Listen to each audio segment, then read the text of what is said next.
Orlog. The boy who was pretending to sell flowers. You spoke for quite a while, didn't you? Yes, we did. What about him? He was arrested 2 days ago. Chances are he's already dead. He... I just don't get it! After everything he's done, why do you still stand by him? Or does it mean nothing to you that people keep dying? No, that's not... Just hear me out. I need to go now, Thelindis. They're looking for us. You take care too. If you ever need a place to hide, come find us.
Why does Ashru sit up on the counter? To welcome our clients, of course. A kitty's gotta earn his kibble somehow.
Don't trust your eyes uncritically.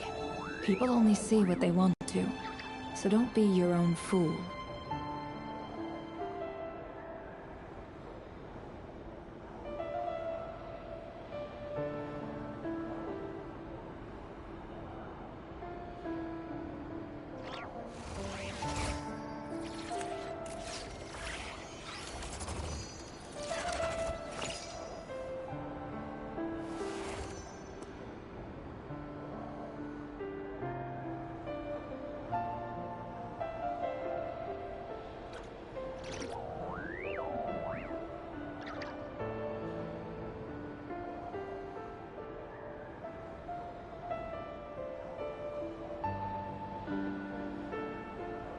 Emotions are like a raging torrent that surges through the mind. More often than not, if you try to hold them back, you'll be swept away by their unstoppable force. And if you try to ignore them entirely, you'll end up tearing yourself to pieces.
Why does Ashru sit up on the counter?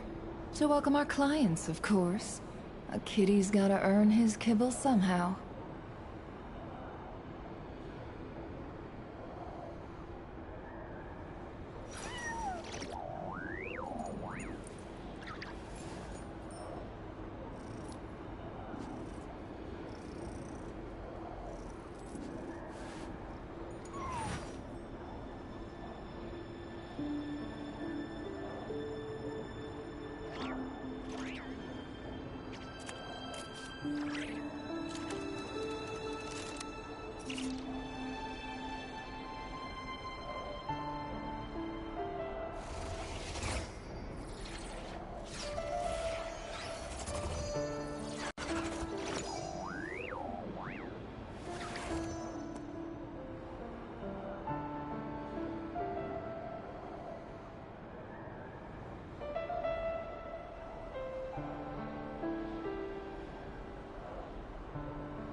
Don't trust your eyes uncritically.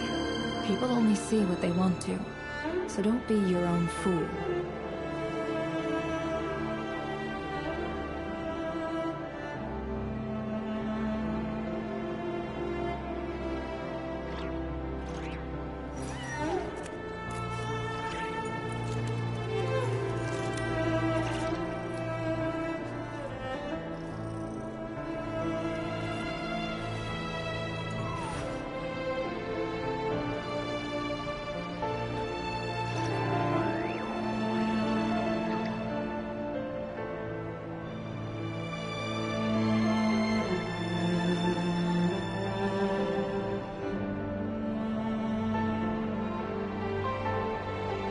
Emotions are like a raging torrent that surges through the mind. More often than not, if you try to hold them back, you'll be swept away by their unstoppable force. And if you try to ignore them entirely, you'll end up tearing yourself to pieces.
Don't trust your eyes uncritically. People only see what they want to, so don't be your own fool.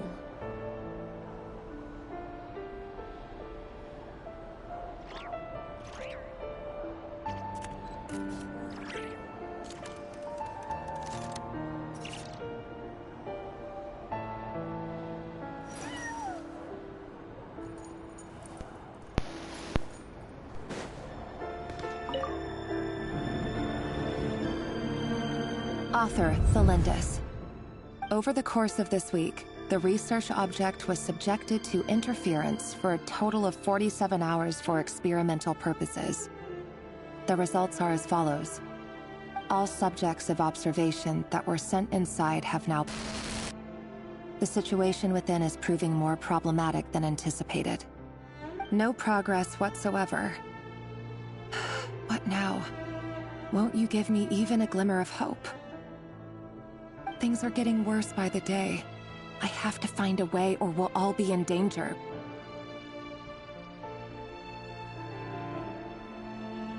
But I... If all this research comes to nothing, what then? Sooner or later, it'll be my neck on the line.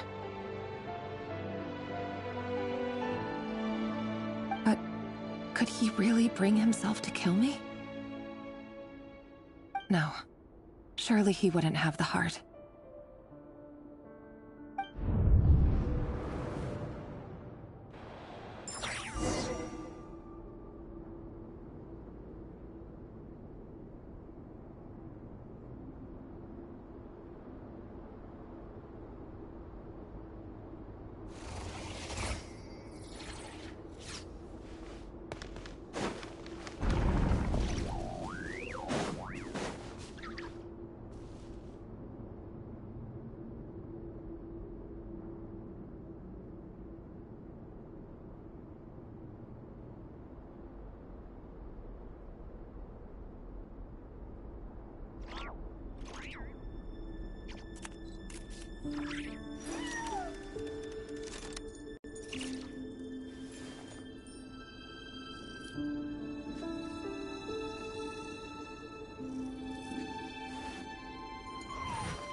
Why does Ashru sit up on the counter?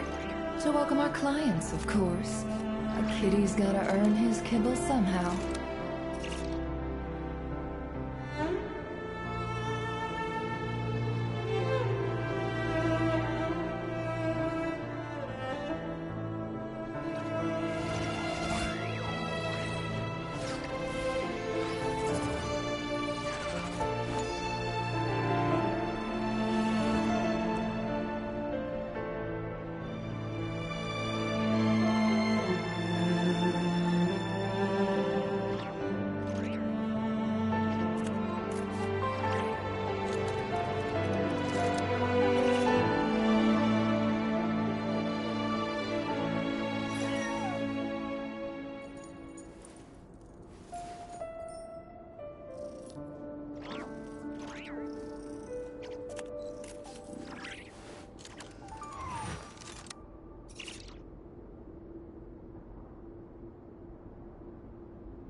Just let us go.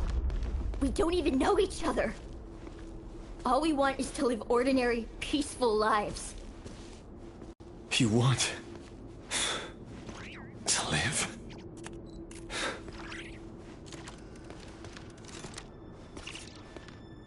Yes. I just want to go on living. Is that really such an unforgivable crime?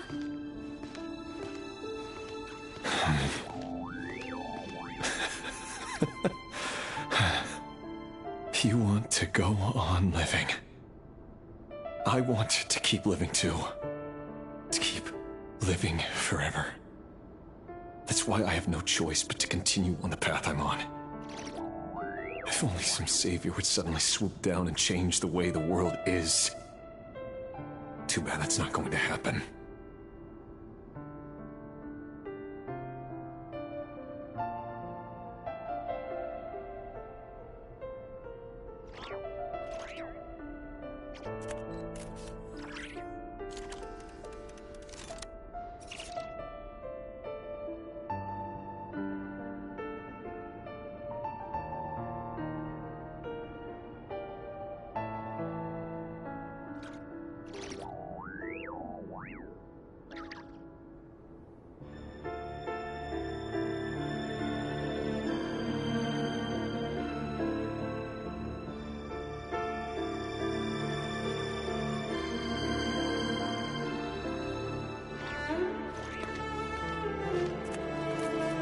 Imagine that. If there really were such a person, you and I wouldn't be standing here like this, would we?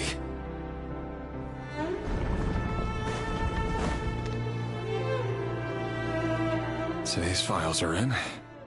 Time to wade through them just like usual. No, I don't get tired of it. It's my job. And not only am I lucky to have it, I'm good at it too.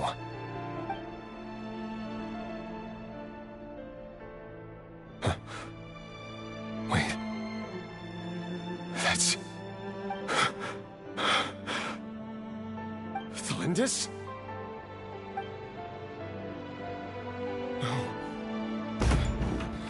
No. No! Why? But you bear no mark of the Crimson Moon. How could you possibly have anything to do with them? It cannot be! A diluted bloodline. Carefully concealed. I see it now. You've been living in the shadows just like me. What a fool I've been. Numbing myself with talk of justice. Even imagining my friends would back me up. But in the end, Irminsul. Finster King! How far are you going to take this? From the direct bloodline to secondary offshoots? And then what? Today it's the descendants of the Crimson Moon. Who will it be tomorrow? Will you not rest until everyone down here is dead? No. This cannot go on. This is where it ends.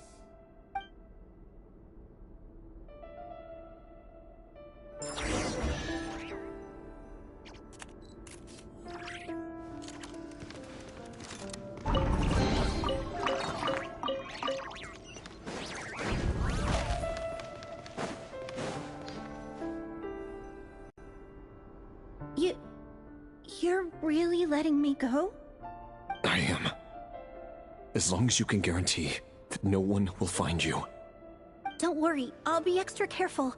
No one will know I was here. But... what about you? Me? If you let me go, you won't be able to complete your mission, will you?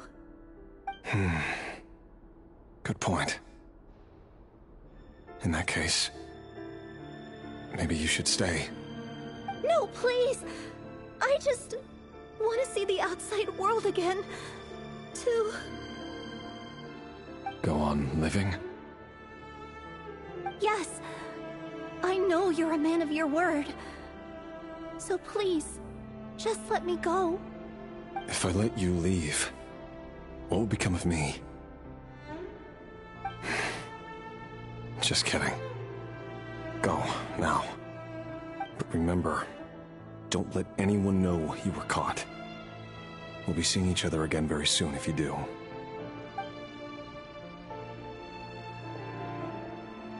Even shadows in the dark must live by a code. But you can't save everyone.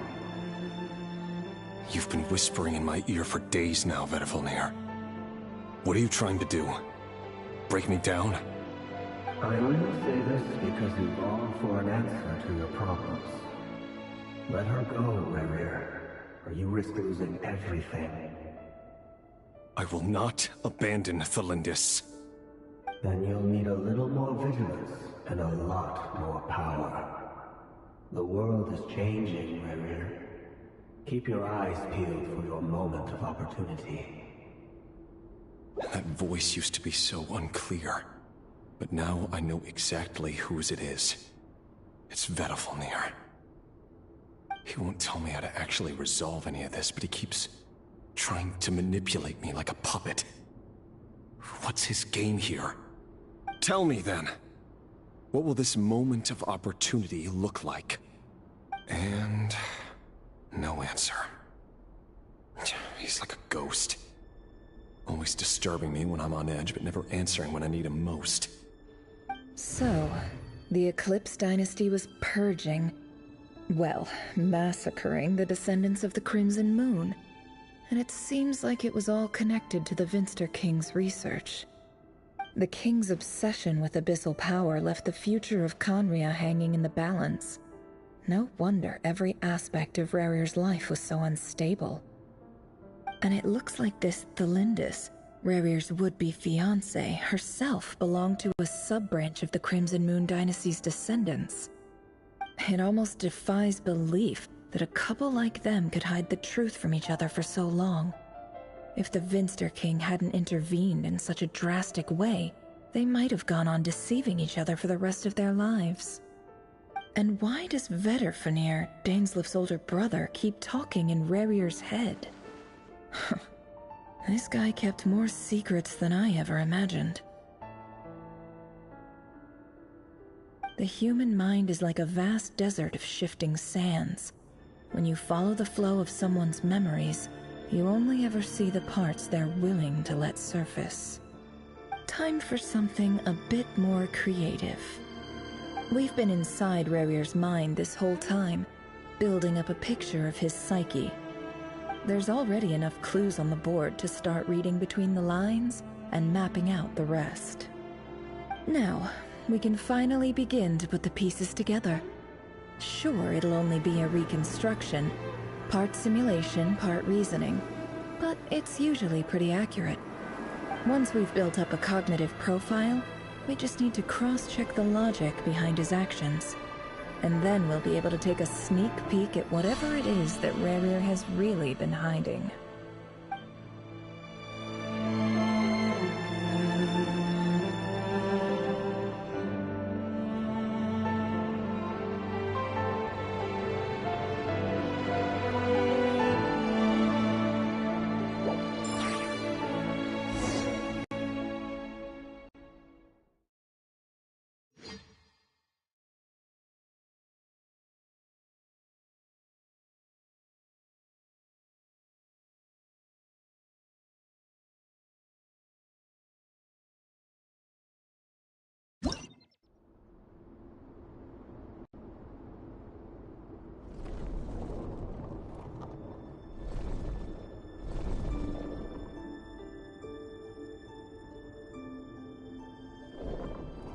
Rerir, are you there?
come out, it's urgent! Dane? What's wrong? Quick, come with me. I'll explain everything once we've met up with the others. Okay. I'll come. But the Lindis is still over at the Universitas. I'll need to leave her a note. All right then, but make it quick. I've never seen Dane so worked up before. Whatever this is, it must be big trouble.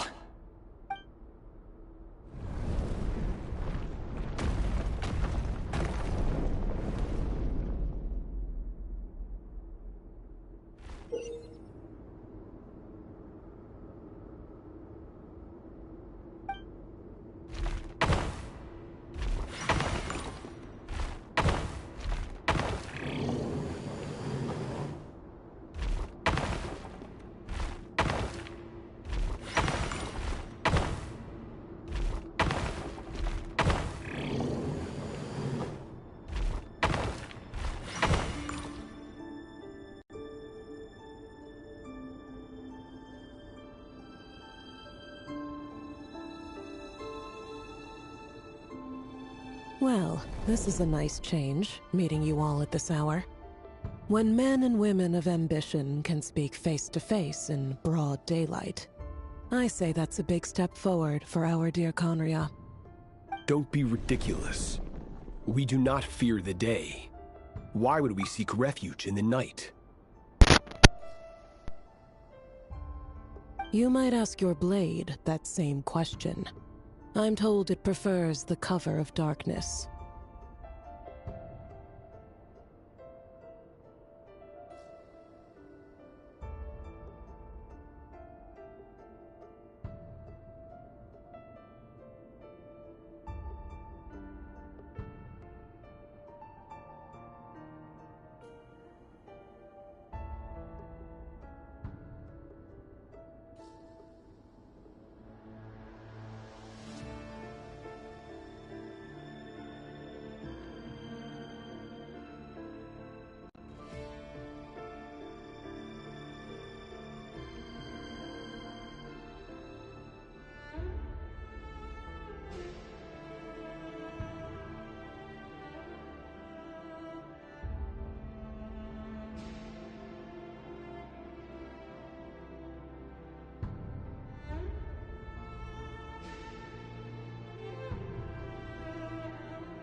The word on the street is that Certologi only strikes when he has an unfair advantage.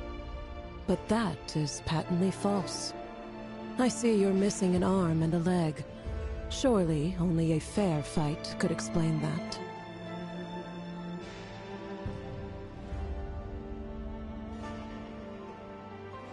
If this is your way of offering me replacement limbs, believe me, I'll take them.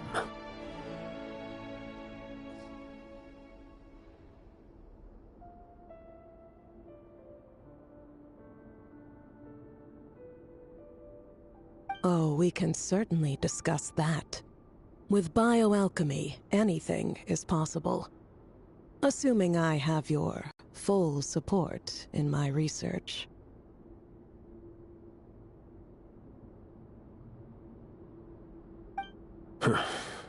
Lunatic.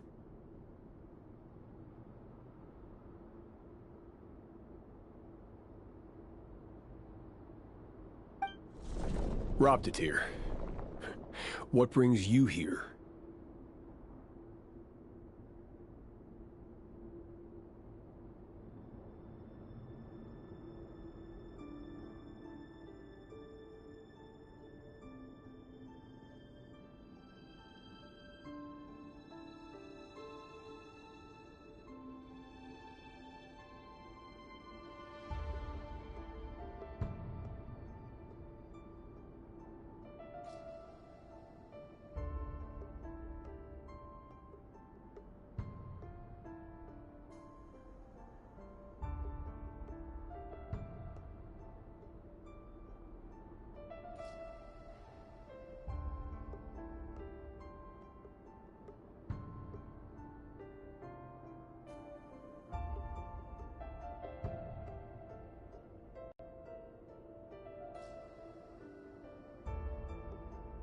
Why, Dainsleif, of course.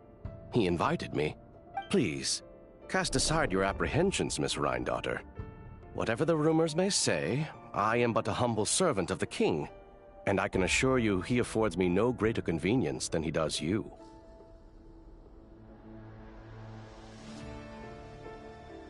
Well, the Universitas Magistrorum won't stop fawning over you. So at least some of the rumors must be true. You're clearly doing well for yourself, so drop the humble servant act. It endears you to no one.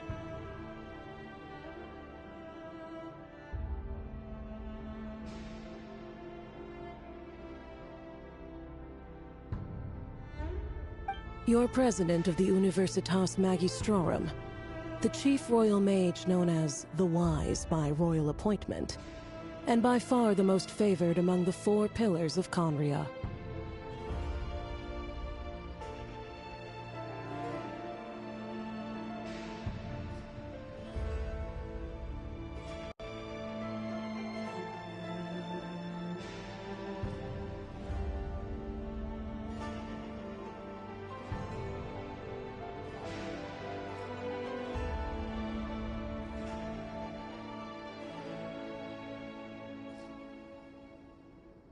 Vice President Veidt doesn't even try to hide his envy when he sees you.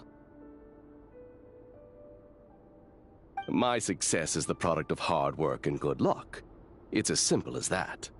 Were the king not such an extremist, I hardly think I would have received a senior post at my age.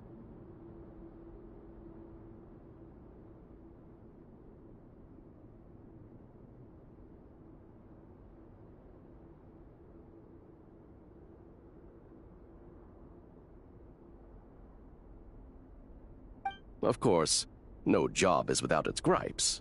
Serving a king like ours can be a challenging task, as I'm sure you can imagine. And as for Efterveit, in missing out on the presidency, he's dodged a mountain of stress. Like everything else in life, it comes with pros and cons. You're all here. I apologize for the short notice, but it was an emergency.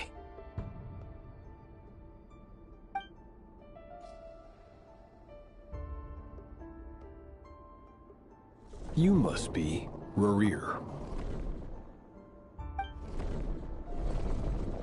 Mr. Certologi.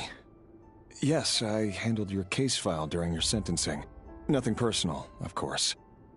I'm pleasantly surprised that you remember me. You're clearly a person of substance if you've been invited here. But Dainsleif, you'd better have a very good reason for convening this little gathering. It's my brother, Vedafenir. After he spoke at the court this morning, the king was so infuriated by his words that he had him blinded in both eyes and thrown in prison.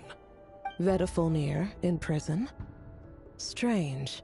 I thought the king trusted him and Heroptatir more than anyone else in the world. Does this mean the king's circle of trust just got even smaller? It has nothing to do with trust. It's about what the king wants, which is as clear as day to anyone paying attention. I simply appease him, because it's in the best interests of the universe. And also because you're slimy. Vedafenir, perhaps less so. But still, a visionless visionary? It rather inclines me to think that qualifications are not what get you ahead in Conria.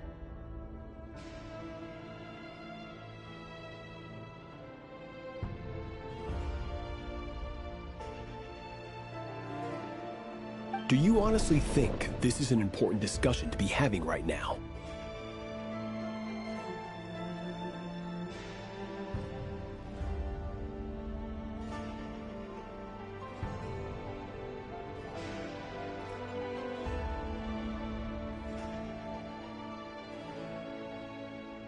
Dane, what are you planning to do?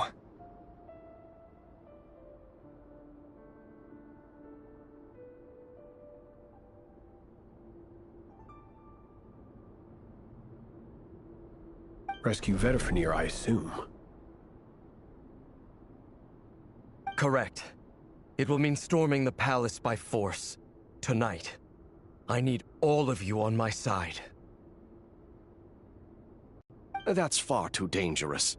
And don't forget, Dainsleif, you're captain of the Royal Guard. You swore an oath to the throne.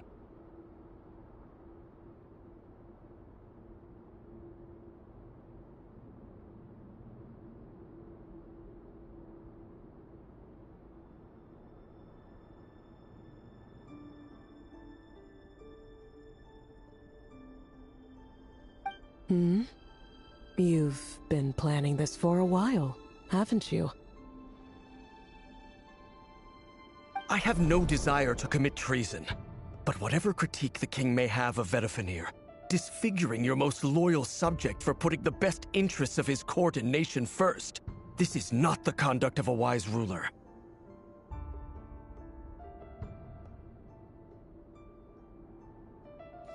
My blade will force the king to see the error of his ways.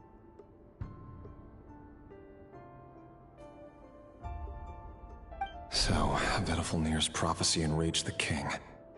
I'm sure it wasn't what he wanted to hear, but if he won't take counsel even from the visionary, that is deeply troubling news.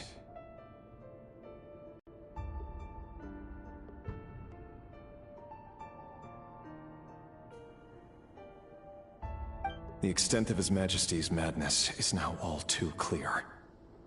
The question is, how does a man like me get out of this situation unscathed?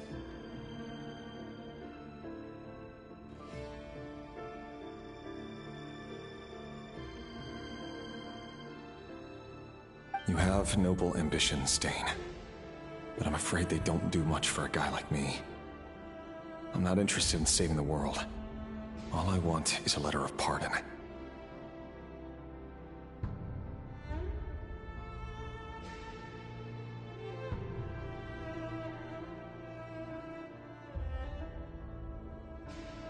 A letter of pardon? For whom?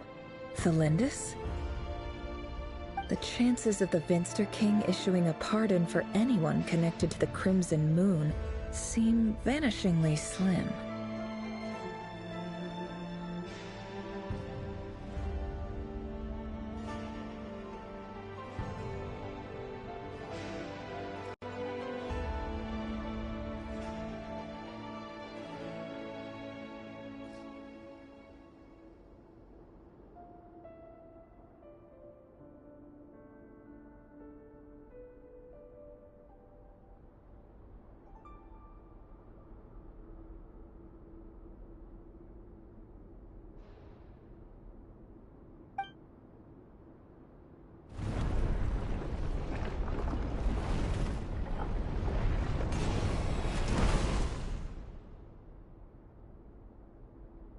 This black fog over the board must have some connection to Thelindis.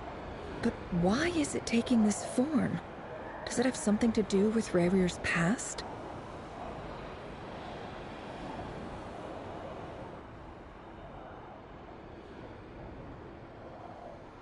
Another mystery I'll need to unravel.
Author Thelindis.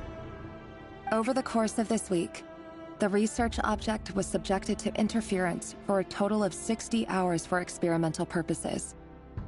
The results are as follows.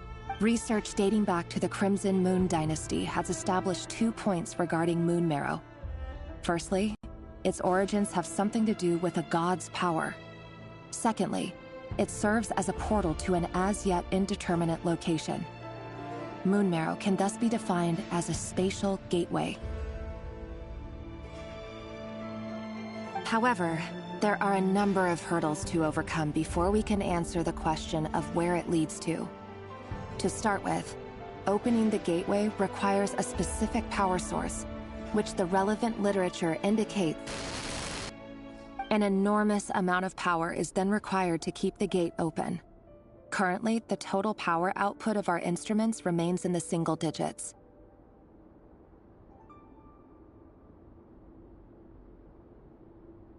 To make matters worse, I am now the only staff member remaining in the Moon Marrow Lab. The Universitas Magistrorum recently decided to move most of its personnel into abyssal energy research, which has stymied all Crimson Moon-related projects.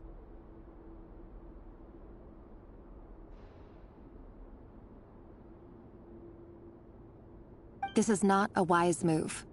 I have always maintained that placing all our hopes in a single source of power is risky, especially one as poorly understood as this. As well as making ourselves overly reliant on a single resource, we are neglecting other promising technologies. I apologize if this comes across as disrespectful. But as a Moon Marrow researcher, I desperately want to see the world beyond the gateway.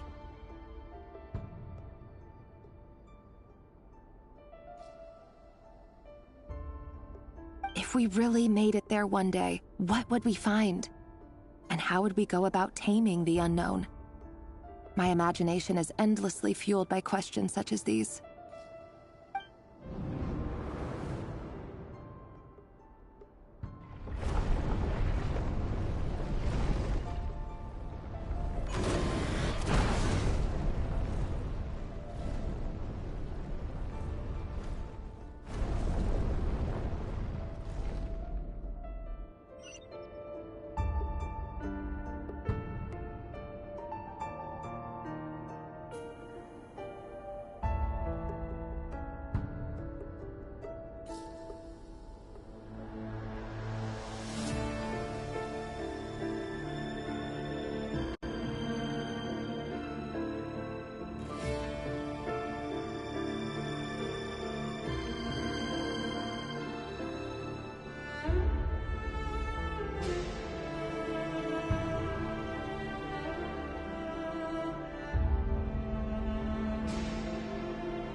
This is for you. I heard you're gonna leave the city with your parents.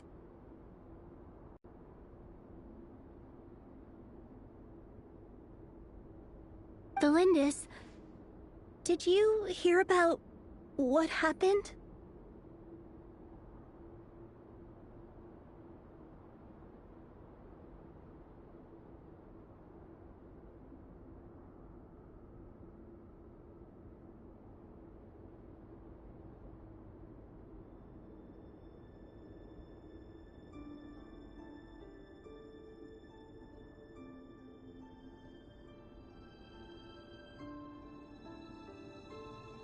I've heard nothing. Rerir got back very late last Friday, and he was acting a little unusual, but he slept pretty well, so I'm guessing whatever he did was a good deed.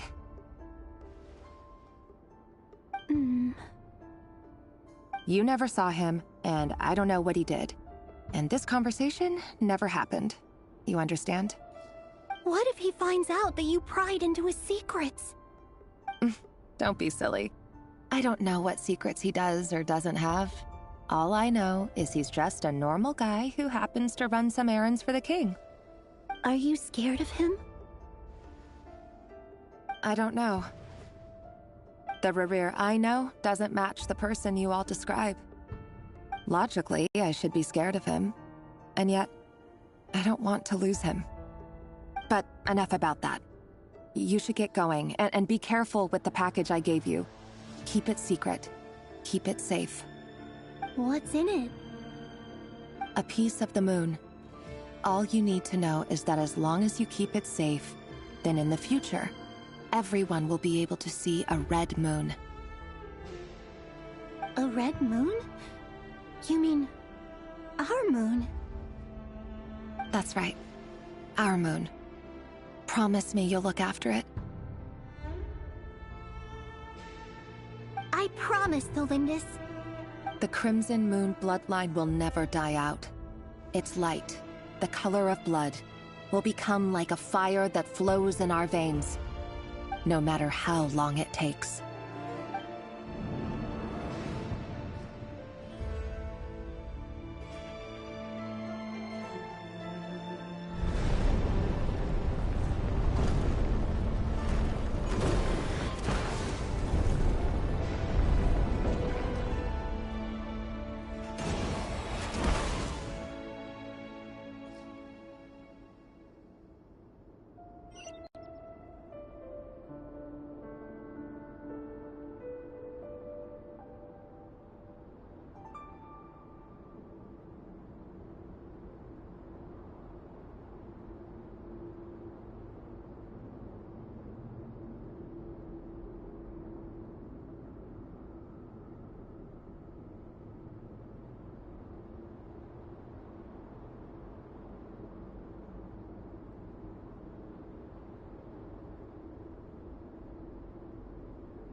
Hurry, everyone, and stick to the plan.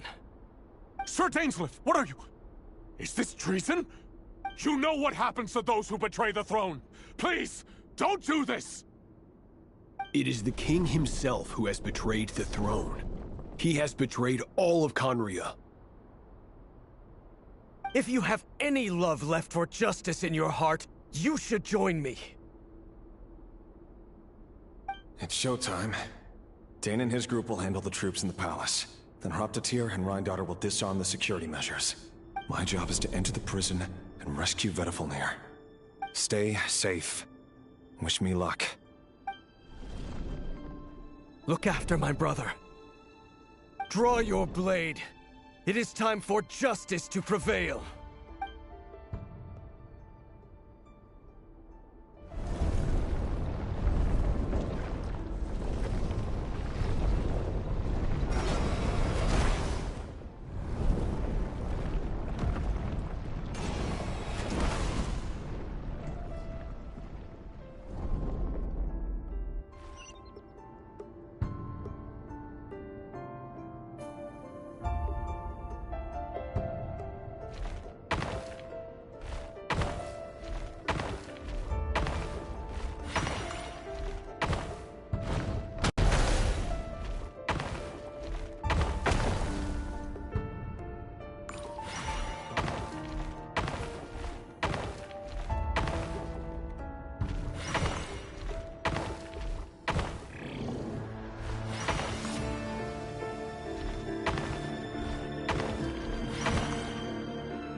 This place is filthy.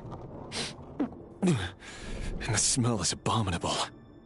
Clearly, the king doesn't allow his prisoners a single shred of dignity. This is dire.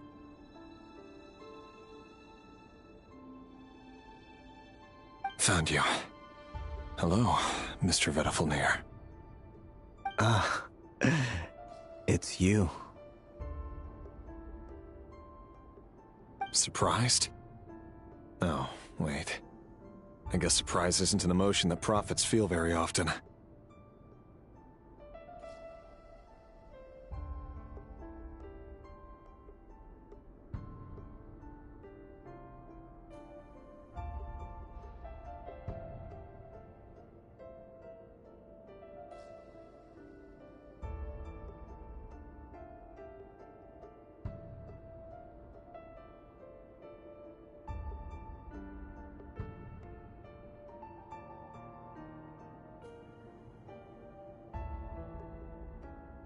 I certainly felt some surprise in the moment when I was blinded. Surprise at the king's sheer ignorance. Surprise at just how unfairly this world responds to words of earnest remonstration. I'm curious. What did you prophesize this time? It wasn't a prophecy. It was a word of warning. Someone had to say it. The king has forsaken all reason in pursuit of his obsessions. I simply told him that if he continues on this path, Khaenri'ah will surely fall. But he didn't listen. Worse still, he stabbed you in both eyes and locked you away. Dane asked for my help. The court is in complete chaos now, but I'm sure you predicted that.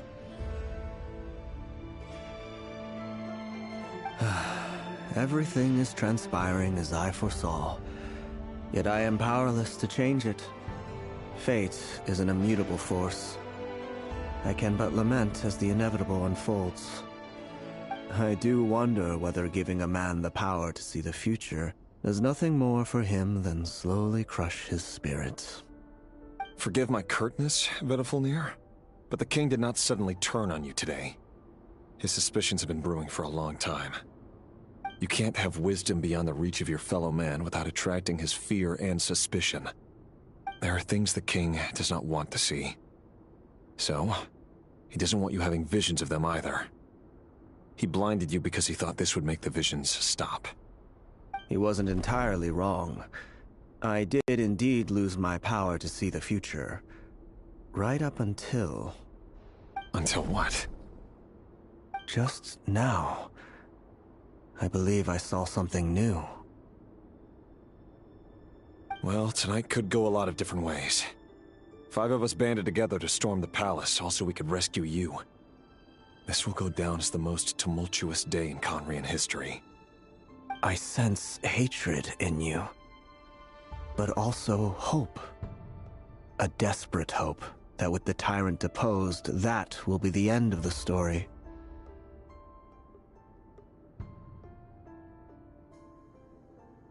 But this is not the end. It is the beginning of a new chapter, in a whole new story.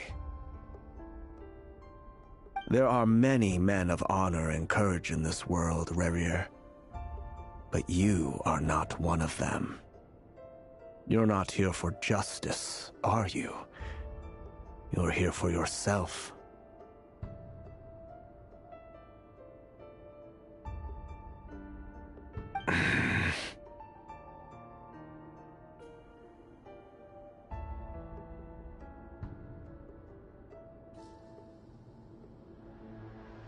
Is that a dagger?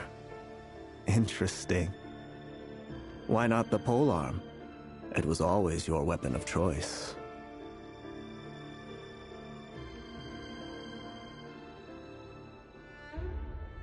With your abilities, I don't doubt that you were able to recover some of your sight. But I also doubt that you want to make an enemy of me right now. Of course not. We're on the same side, aren't we? We could be. But I need you to be honest with me, Vedifulnir. At this point, you're my only hope for the future. You mean your future? With your beloved, Felindis? Yes. And I know there are bigger things at stake here. A dynasty, a nation, maybe the entire world. But forgive me, I care first and foremost about myself. I can't abandon the one I love to save myself. I just can't do it. But you see a broader picture of the future than I. You see the solutions to the biggest problems of our age. So tell me, what is my solution? What's the answer? In matters of fate, answers are either right or wrong. What will be, and what will not.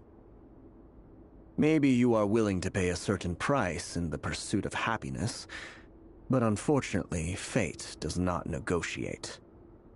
That is the cruelest thing about fate. It is unmoved by your sacrifices. That can't be true. I know it's your voice that I keep hearing in my head, urging me to see how the world is changing, to seek more power, so I can protect the things I love. You show me disaster, but you won't show me how to avoid it? Why? Why are you doing all this? My voice. in your head.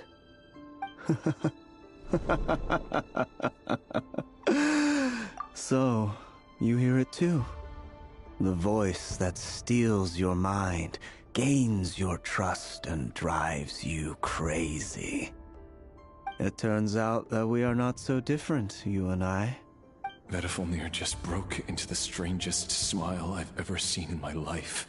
As if he'd discovered some monumental secret.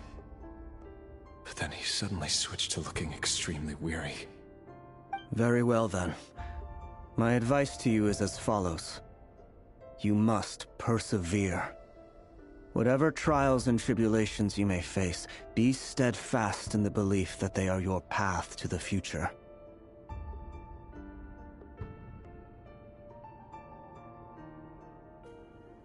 For as long as you live, your story with Thelindis shall not come to an end. That is the only chance you have of fighting back against fate.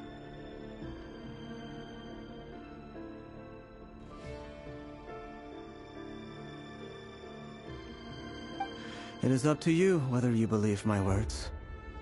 Regardless, that is all I will say on the matter. I have no right to intervene any further.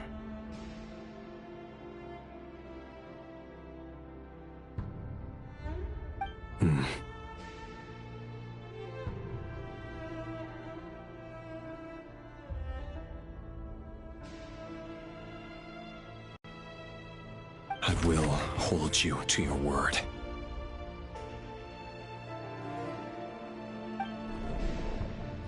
Thank you for setting me free. In return, I will tell you one more thing that you cannot afford to ignore.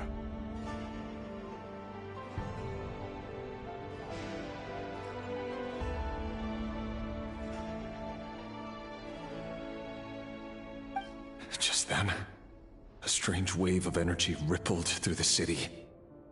We had no idea what it could mean. If I were you, I would head to the Universitas Magistrorum.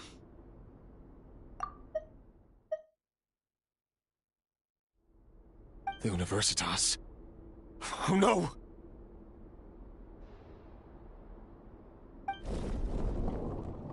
I'm sure we'll be seeing each other again very soon, Rerir.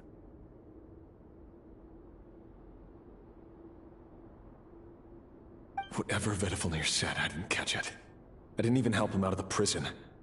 There was no time to lose.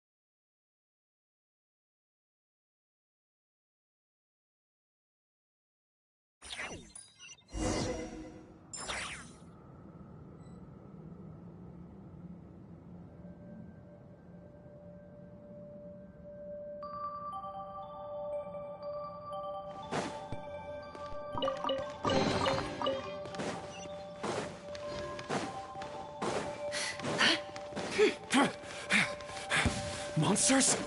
Is this Rheindarter's doing? Or the Universitas Magistrorum? Out of my way! Light of the blazing sun!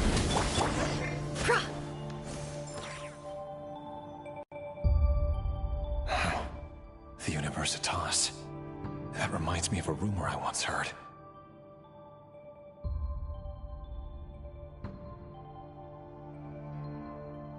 Allegedly, the king installed secret mechanisms in the palace and around the city. No one knows where they are or what kind of power they hold.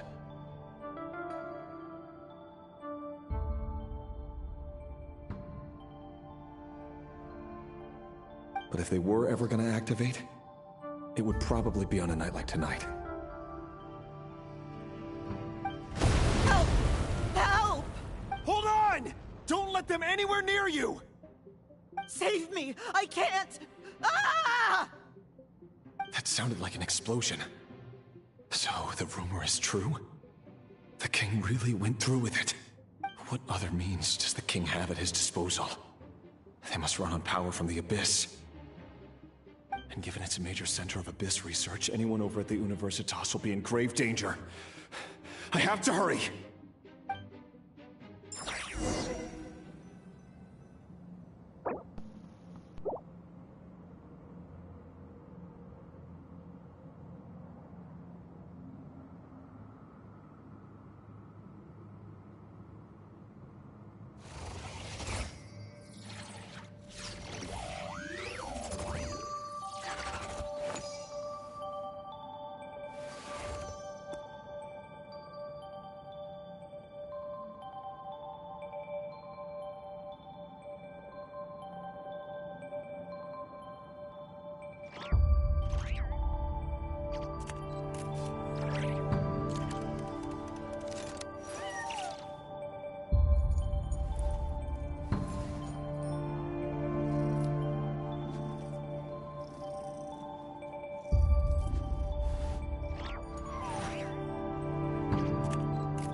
Bring it!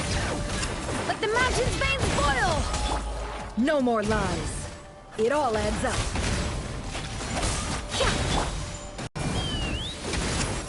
Open fire! Locked on! Fire in the hole! Wrath from the skies! Hear the echoes of the valley! Hi! Full throttle! Charge! Can't hide the truth. The mystery unravels. It all adds up.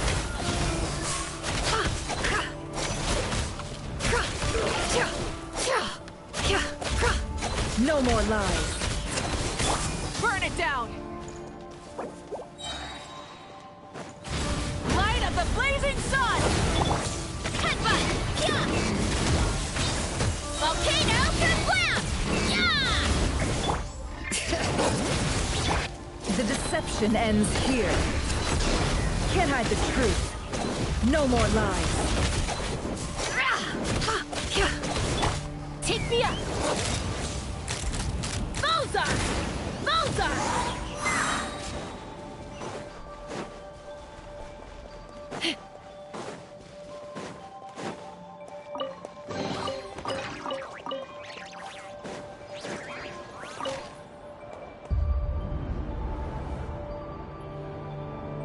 Monsters! At the Universitas Magistrorum? Why now?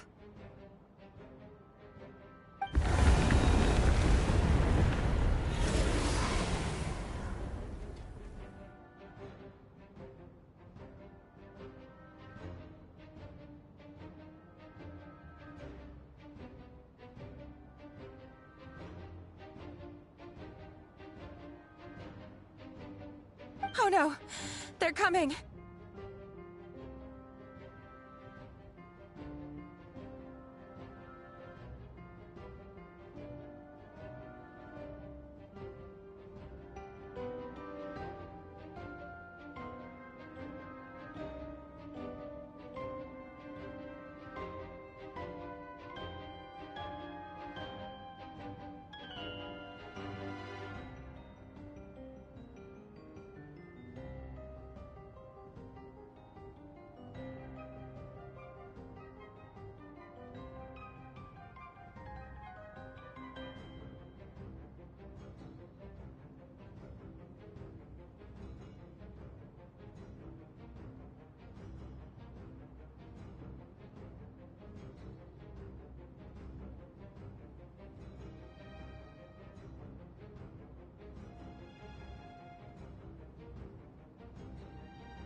It's no use. The table won't hold out much longer.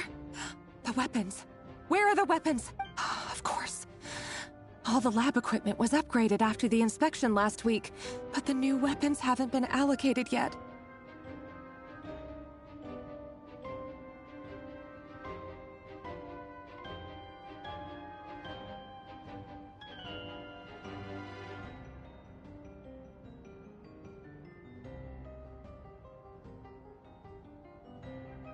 I'm done for. Is anyone there? I need help!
Stay back! Please stay back! Please!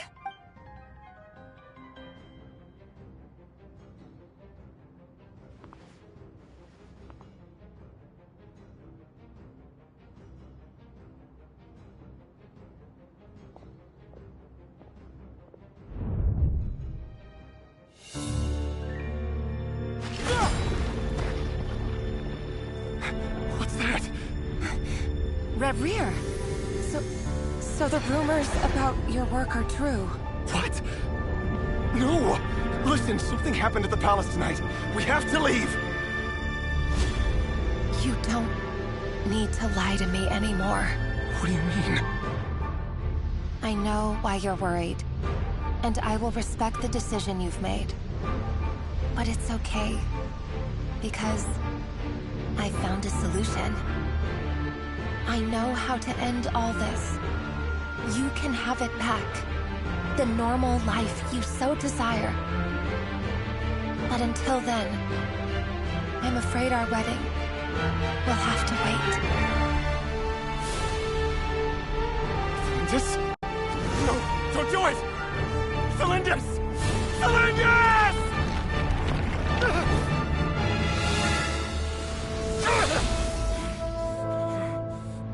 I told you, Rerir. Let her go.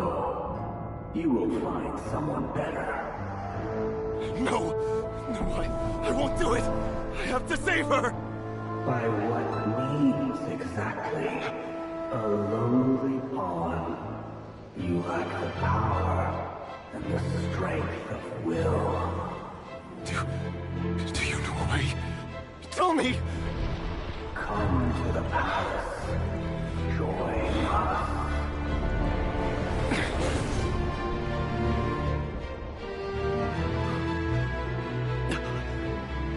Rerir, thank goodness we... Step forth and take your share. You made it. Not you too.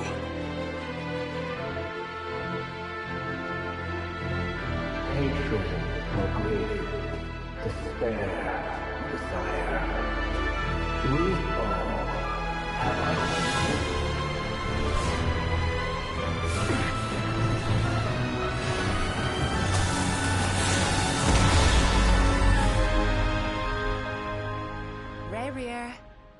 Rerir. Celindus? Were you daydreaming?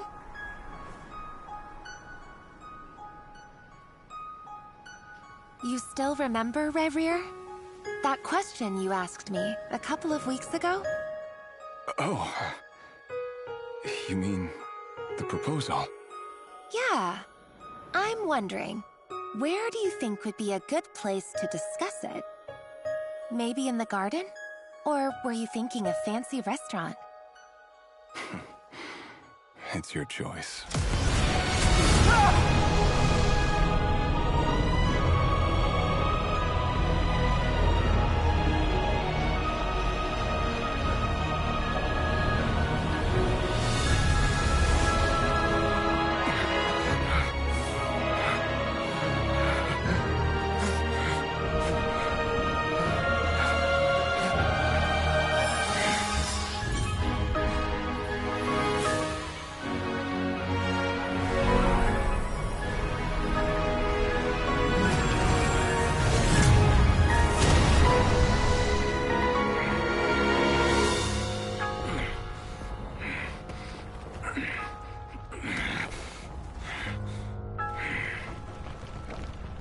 I will find you. And then, you can give me your answer.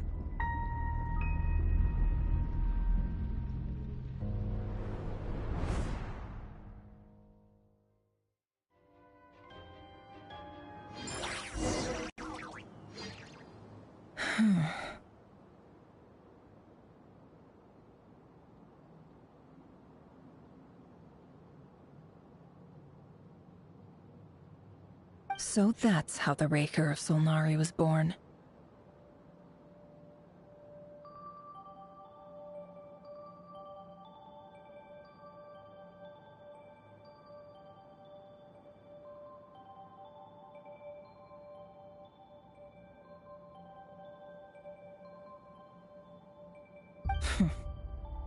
A monster created by circumstance is a monster all the same.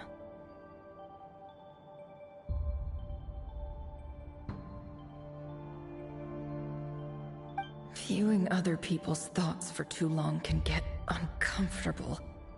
Right now, I'm feeling a strong sense of loathing.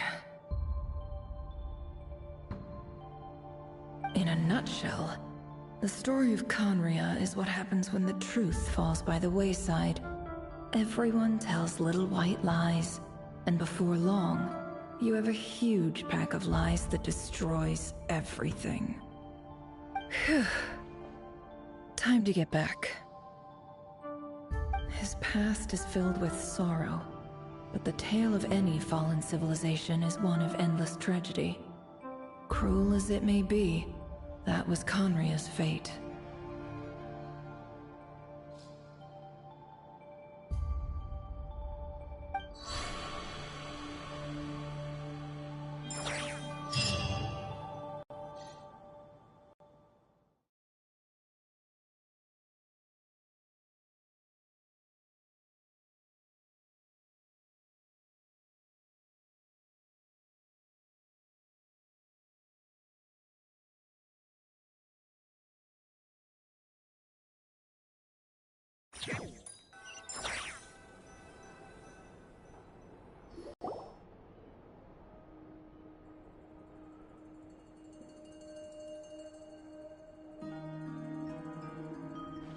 Everyone, I'm back.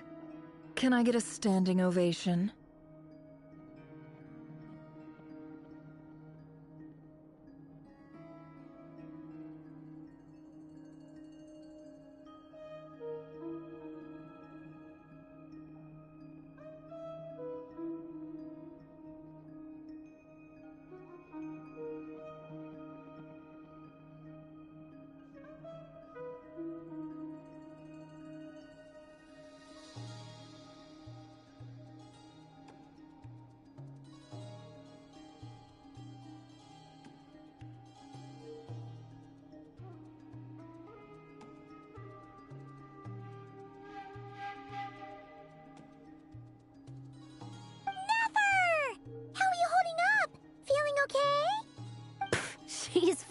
Yes, I'm fine.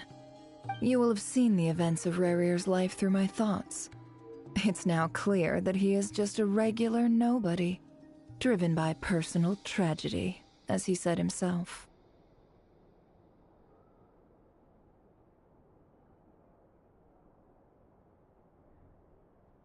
I mostly agree. There's only so much we can know about him from his memories alone, but they did give us a clear glimpse into his life in Conria.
However, I would not consider Rerir to be a nobody. He was deeply involved in the events of that era. Yet, when the catastrophe of a generation strikes, nobody is safe.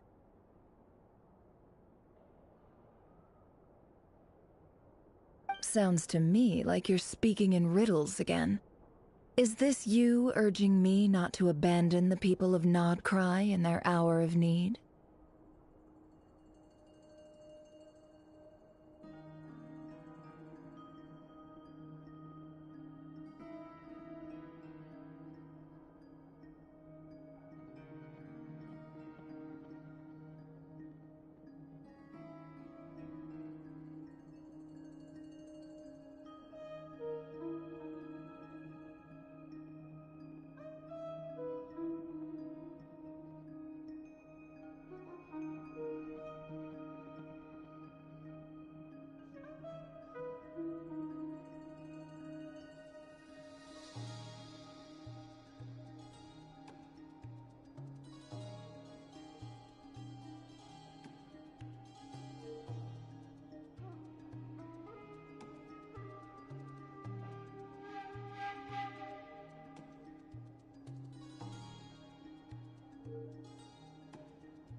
That's not what I meant.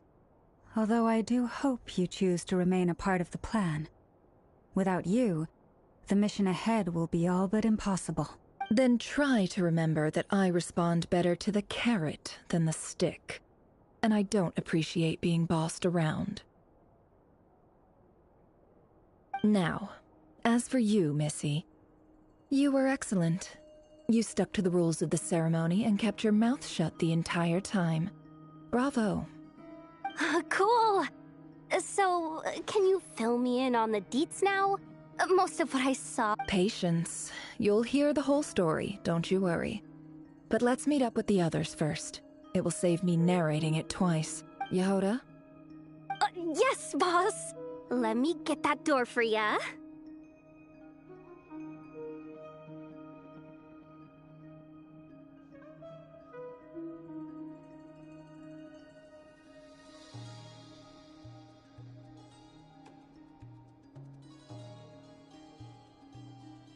That's more like it.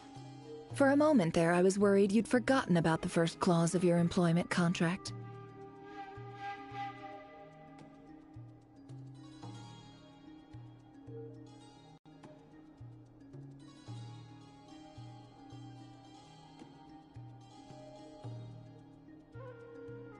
Forgive my curiosity, but what does the first clause say?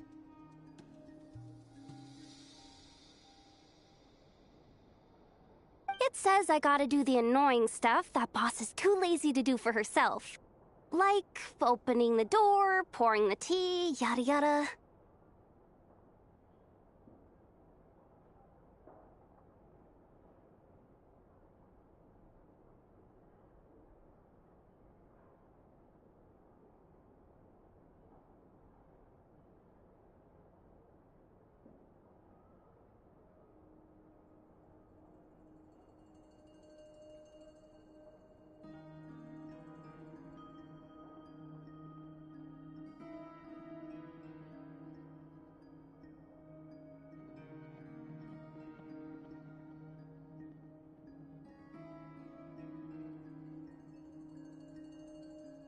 Is that right? If something is in the contract, it's because she willingly agreed to it. Rest assured that the Curatorium abides by the very strictest of labor policies. You don't seriously think I'm cruel enough to treat her like my slave? In any case, I've hardly shied away from my share of the work today. Hope I don't catch Flintz and Varka lounging about in their chairs, enjoying a leisurely cup of tea.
There's nothing I dislike more than other people enjoying themselves while I'm hard at work.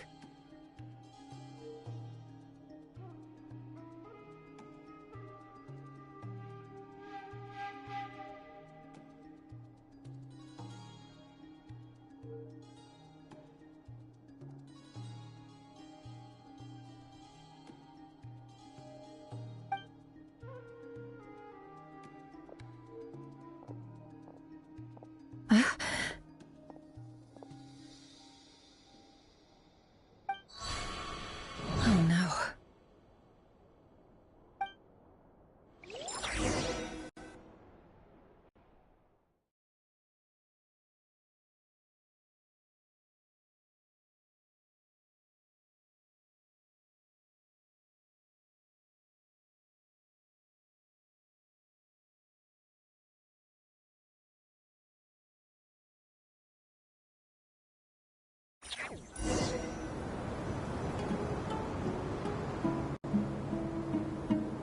Sorry to disturb you, but we seem to have run into some trouble.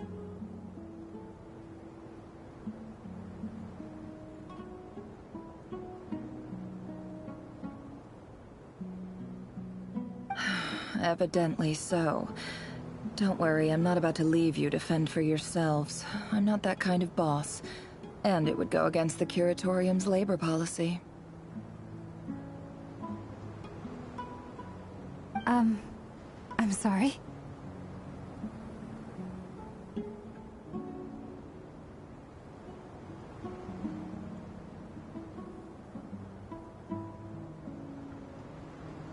What did you hear me say? I wasn't talking about labor policy. Wait. How long have I been standing here? Not long. You just appeared by the door a moment ago.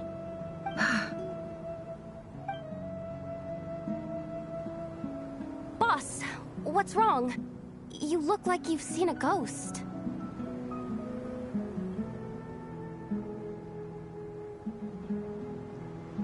We've been tricked. We never left at all. Somehow I hallucinated that whole scene back inside the office.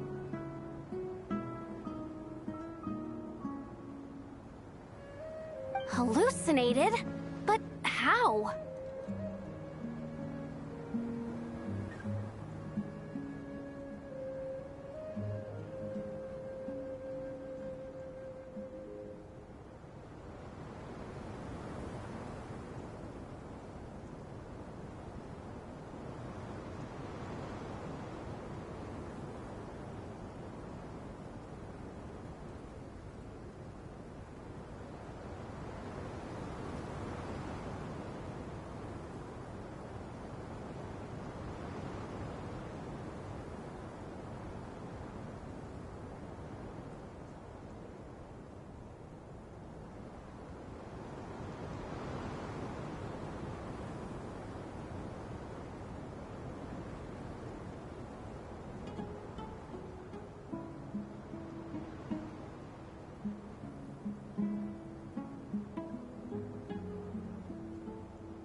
How indeed. This place should heed my will alone. All thoughts and actions that occur in here are just a result of pawns moving across the chessboard in a carefully calculated manner. And nobody has access to this chess set but me.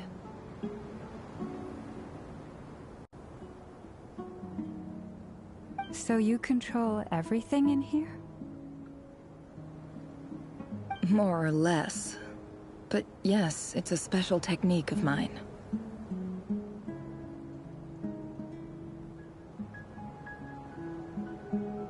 Has anything like this ever happened before? Only once. It was the first time I used the chess set. Is there any similarity between what happened then and what's happening now? I suppose my thoughts are a little turbulent, which was also the case my first time.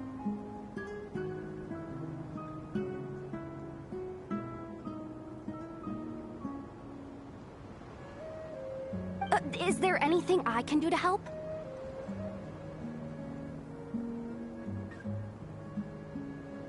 The first clause of your contract clearly states that I only need your help with things that I'm too lazy to do myself.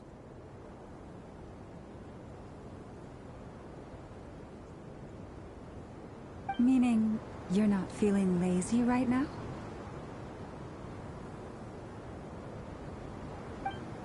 Meaning, this is not something Yehoda can help with. The chess set is a personal treasure that I alone understand. I must be the one to find our way out of here. Boss, it's fine. Really. Let me do something useful.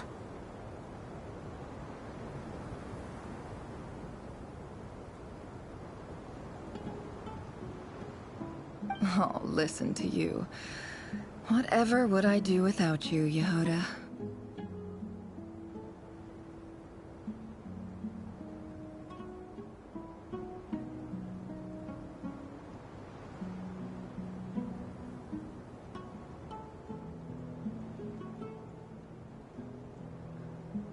What? Yes, really. Where would I ever find another employee as obedient and Oh, okay. Well, anyway, I was thinking of fetching some water. I suggest everyone finds someplace comfortable to take a rest. We gotta conserve our... Even though all this chess malarkey doesn't exist in a physical sense, you don't want to dismiss mental fatigue. Just because it isn't physical doesn't mean it's any less serious. But anyway, I got your backs, so don't worry about a thing.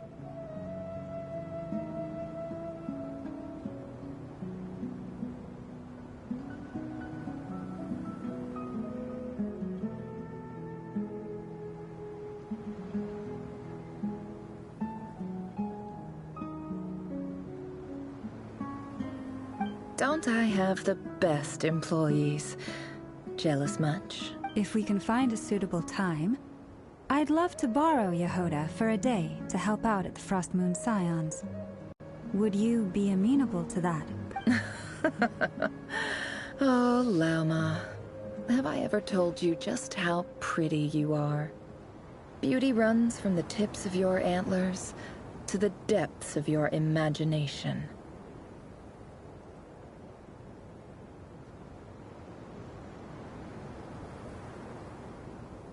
Time to rally, everyone. Follow me. As we continue our journey, the same rules will apply. That means stay focused and no talking no matter what we encounter. And don't disturb the chess pieces.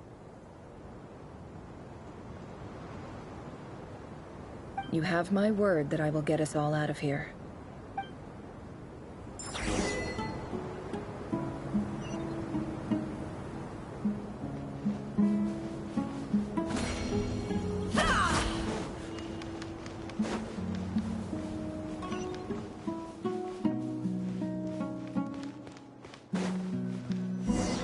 Looks familiar. That's not a good sign. There's someone up ahead. Time for a little... I wasn't expecting visitors at this hour. Wait, is that? Oh, it's him. There you are. Sinue's been looking for you all day. I think he has some news for you. Oh yeah? What were you doing just now, Uncle Retinue? Hiding away some more loose change? I know I saw some Mora. What do you mean, loose change? Oh, come on, I'm too old for this. Just pretend you saw nothing.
Don't trust your eyes uncritically. People only see what they want to, so don't be your own fool.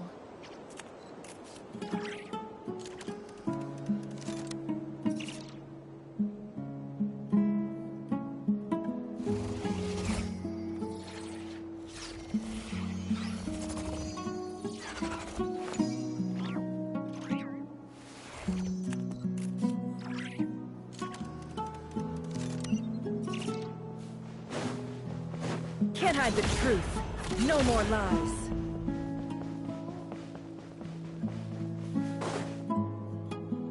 Hey, kid. Mind telling me what Sinuhe's been up to recently? I'm trying to get in his good books and I need a way in. Get in his good books? Why? What do you want with my dad, Uncle Apepi? I've written a new song. I was hoping to showcase it at the next festival, but I'll need his approval. A new song, huh? I'd love to stay and listen, but unfortunately, Uncle Retinue says my dad's looking for me. Well, there's plenty of time and I'm not going anywhere. See that pile of stones? I'll be sitting there warming up my vocal cords. Come find me when you're done. Pile of stones. Got it.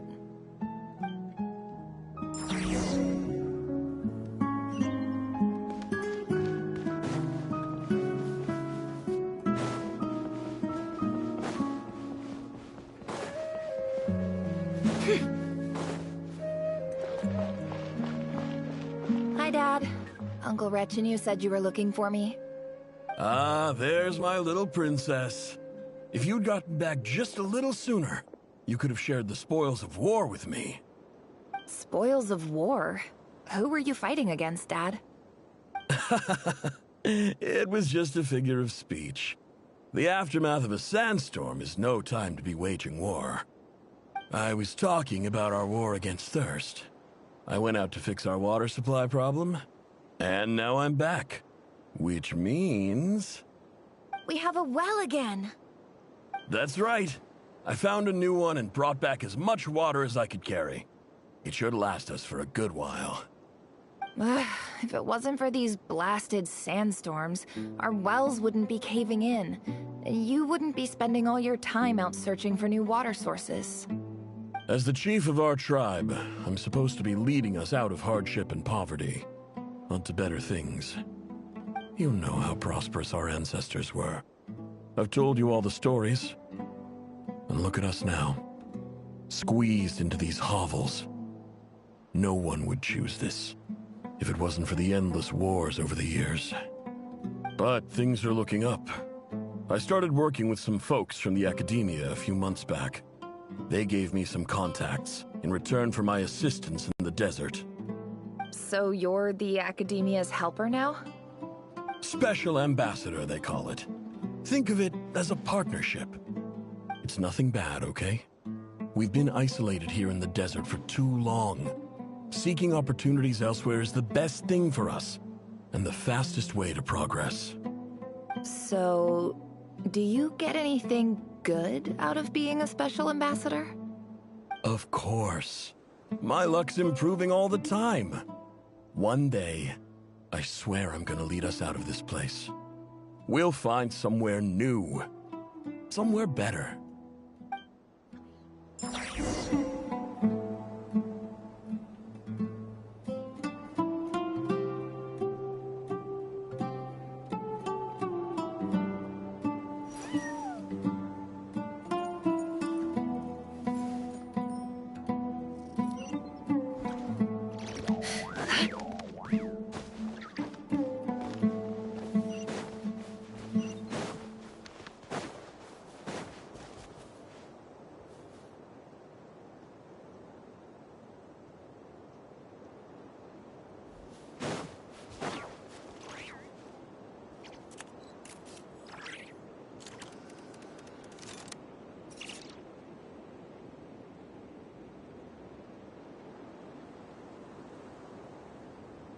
Why does Ashru sit up on the counter? To welcome our clients, of course. A kitty's gotta earn his kibble somehow.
Heads up!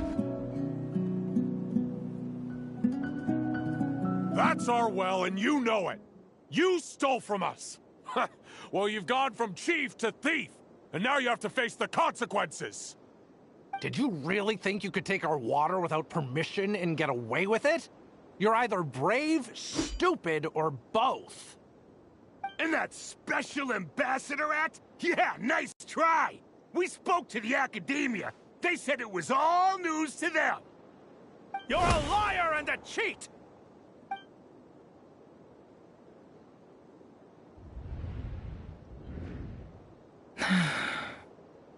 I heard Yehuda gasp, but I don't blame her.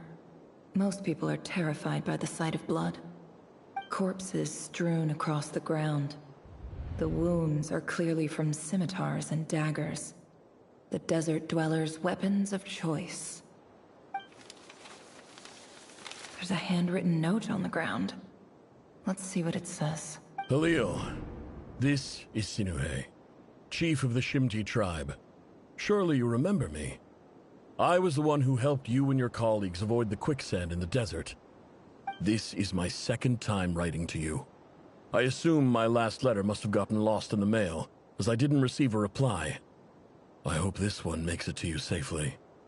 I'm writing to you because I need some help. That sandstorm the other day completely blocked up our well, forcing me to look for another water source in Iab and Unut territory. It was a matter of survival. Praise the gods. The well of the Iab tribe was intact. It was my last resort. I drew what water I could and left, but not without being spotted. I fear they will retaliate. You told me to write to you if I ever needed help. You said you'd be my ally in the academia. I urgently need you to formally recognize my title of Special Ambassador and send some of your people to assist me for a few days. It's the only way I can convince them that this was the academia's decision and prevent them from retaliating. This is an emergency. Please send help as soon as possible. Looks like this letter never got sent. The writer died a grisly death, and the letter was trampled into the ground. It's badly defaced. Some parts are barely legible. What a ridiculous lie the surviving Shimti tell. Their whole village was butchered over a sip of water.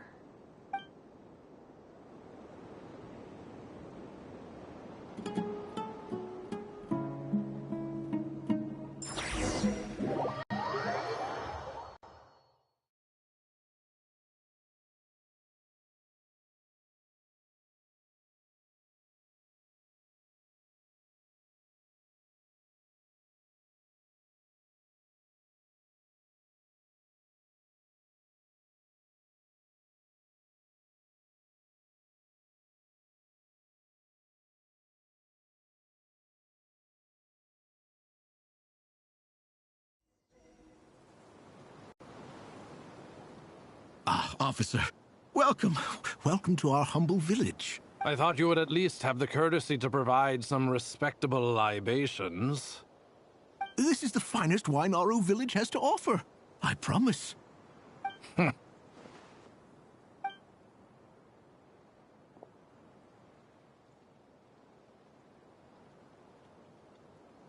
The Academia has agreed to reserve a single space for a candidate from your village. But I remain skeptical of this entire endeavor. I highly doubt anyone in this desert possesses serious academic potential. Please, have faith. If not in us, then in our god. The child we found shows great promise. I beg you, take her away from this place. Give her a chance. Don't let her talent go to waste. I don't recognize her. New arrival? She showed up here a few days ago and we took her in. She's a really bright kid. Please help. I'm begging you. So, where are you from? Nowhere special. Just a sand dune. What about the rest of your family? How many of you are there? Just the one. It's only you? Correct. So, no brothers, no sisters? No mother or father? Any who have slept on a bed of sand, I call my brothers and my sisters. Apart from that, I have no family. All right. Get over here. Sign your name on the form.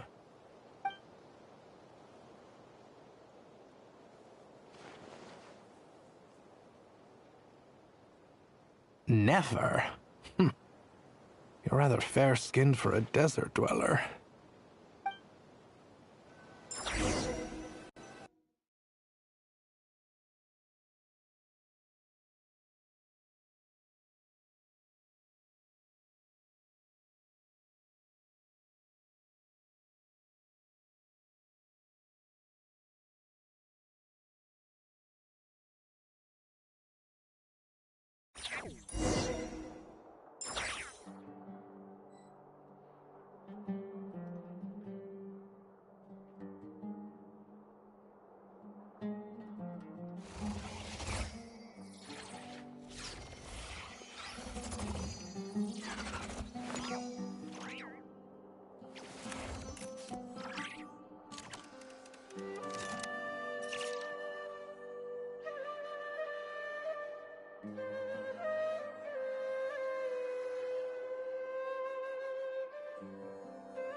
Emotions are like a raging torrent that surges through the mind.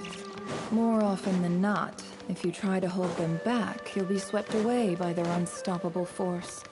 And if you try to ignore them entirely... Nefer, this term's assignments have been issued already. Please read through the materials thoroughly, conduct your own additional research, and then write an essay on the topic. Yes, Professor, I'm aware. I just had a couple more questions I wanted to get your perspective on. Oh? Please, ask away. Well, I saw the other students' problem sheets, and I couldn't help but notice that my assignment is much easier than theirs. Do you really think I'm a weak student? A weak student? Goodness, no. Quite the opposite. You have a sharp mind. Almost too sharp. I think what you're saying is, a weak student wouldn't have noticed the discrepancy. And if they did, they certainly wouldn't complain about the lighter workload. You see, sharp as they come. You see things the way they are. And I'm sure you know why they're like that. Because of where I come from. Because I'm different. I'm sorry, Nefer. I don't like it any more than you do. It's just... Anyway, you said you had a couple of questions. What's the other one? I wanted to check... If someone sent me a letter to the academia, where do I go to collect it? Ah, your family wrote to you. Well, as long as they put your name on the envelope, someone should hand it right to you. Not exactly. It's not even a recent letter. I was just curious where the mail would end up if no one collects it. The House of Dana, I expect. I know there's a box for unclaimed mail somewhere in there, probably sitting on a shelf. Whatever you're looking for, that'd be the place to start. Okay, got it. Thank you, Professor. Oh, don't mention it. Honestly, I feel like I failed you. I'm supposed to be your teacher, but I haven't taught you anything. Hey, don't say that. You're a great teacher, and you do your best for all your students. But the rules are the rules. You're not allowed to teach students like me. It's not just the academia either. The whole world bends over backwards for the successful, and leaves the losers to suffer and die. Oh, my dear child. Don't tell me you've given up on life already. I haven't. I just think that if you want to make it in this world, you have to find a way to become successful.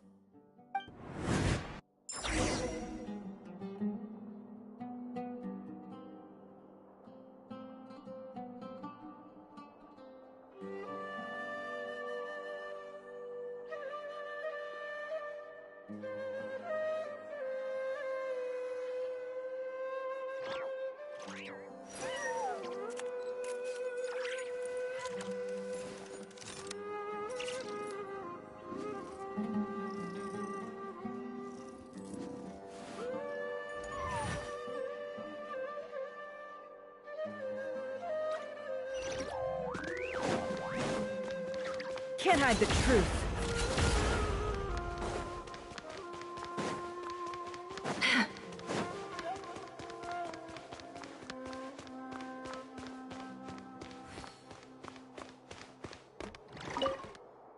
This must be it. A big cardboard box full of unclaimed mail. And probably some letters that ended up here by mistake, too. Let's take a look.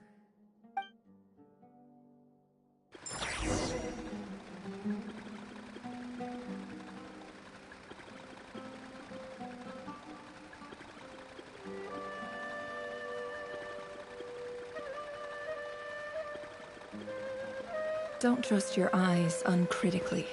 People only see what they want to.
A dilapidation survey from Port Ormos.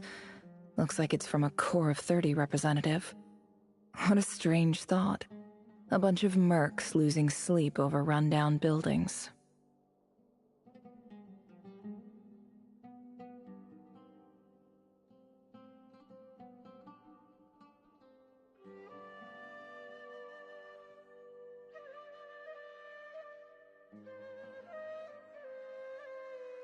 This one was never even opened. I guess the recipient didn't care what the Corps of 30 had to say about anything. Who was it addressed to? I don't recognize the name, but it must have been a Kasharawar professor.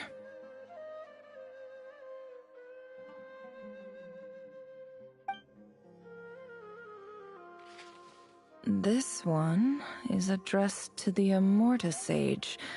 The title is Changes Observed in Satyavada Life Symptoms. Why do all these letters read like full-blown dissertations?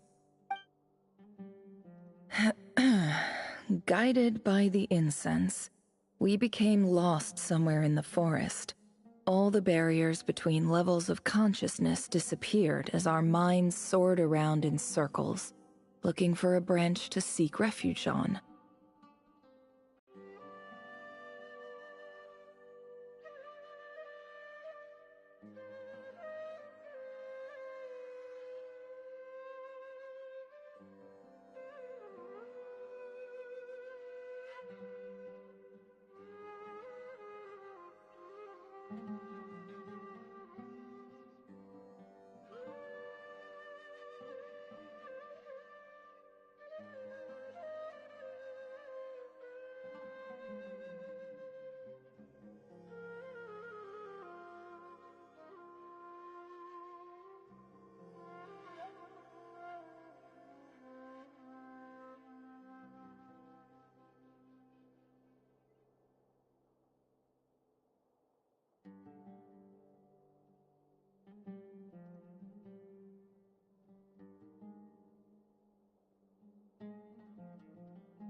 In clinical terms, these symptoms fit the description of incense poisoning.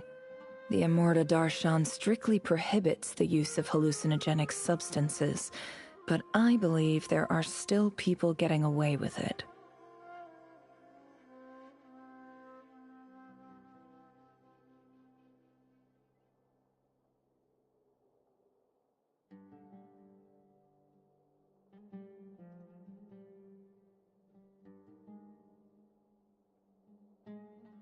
For example, my neighbor who always breaks out into song and dance after using incense.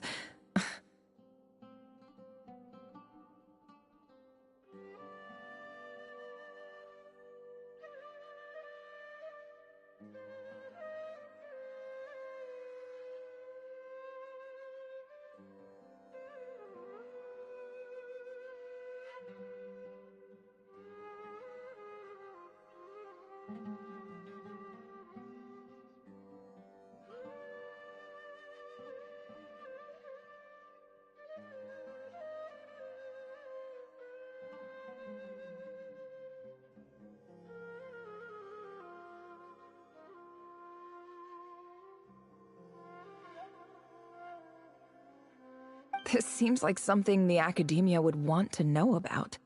Why wasn't it collected?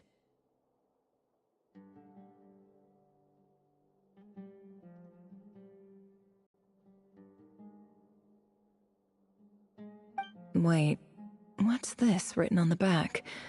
It's so small.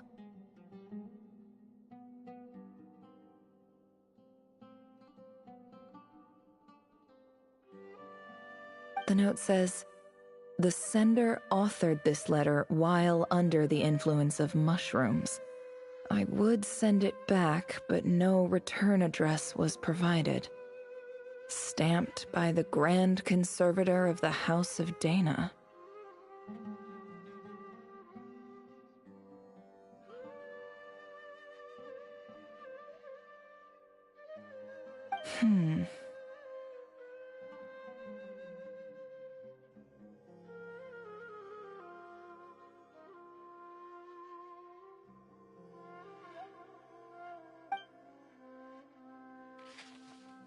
This next one is addressed to Grand Sage Azar.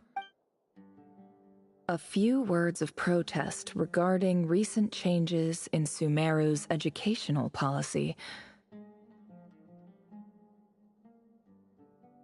In recent years, the academia has taken on a small number of students from the desert region, as per the policy to this effect.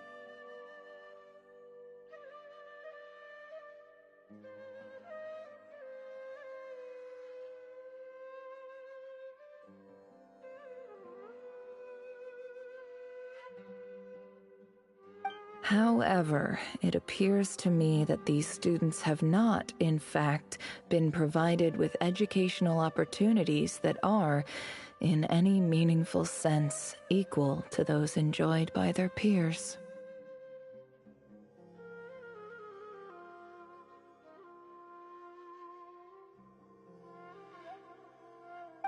As well as receiving dumbed-down assignments and perfunctory tutoring, they do not even have full access to the Akasha system.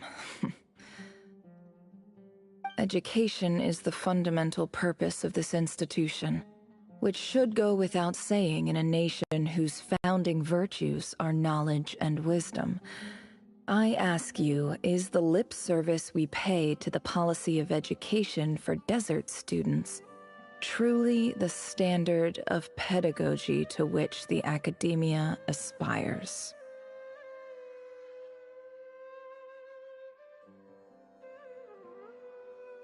As Grand Sage, policy decisions are your prerogative, but do not forget your roots. You and I were once students too, as was everyone else in this institution.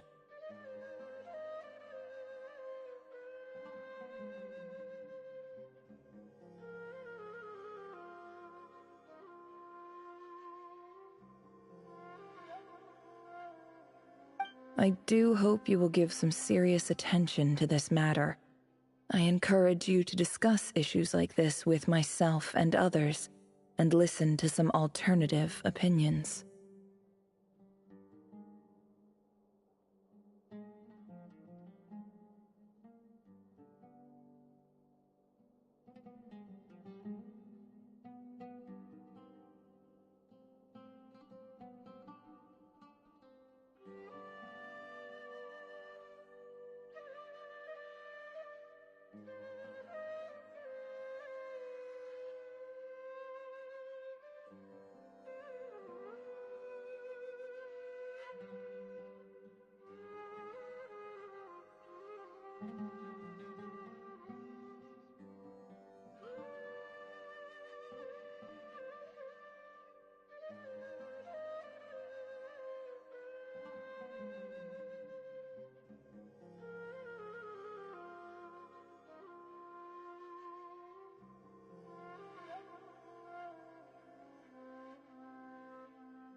Great letter. Shame it didn't get to where it needed to go. And the sender is... Huh?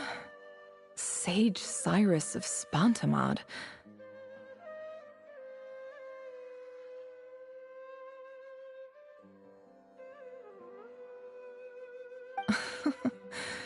I didn't realize anyone else even knew how bad students like me have it in this place. So this is where letters from the Sage of Spantamad end up? Nice one, Grand Sage. Really enlightened leadership. Whatever. I'm not exactly holding out hope that a letter sent from the desert would even make it here. But if it did, where else would it end up if not in this box? I can't believe how much discarded mail there is. Must have been years since someone last went through it all. And this is just one box. The whole house of Dana is boxes on shelves. I don't believe for 1 second that any human being has sat down and read through all the documents in this place. Who has that much free time on their hands?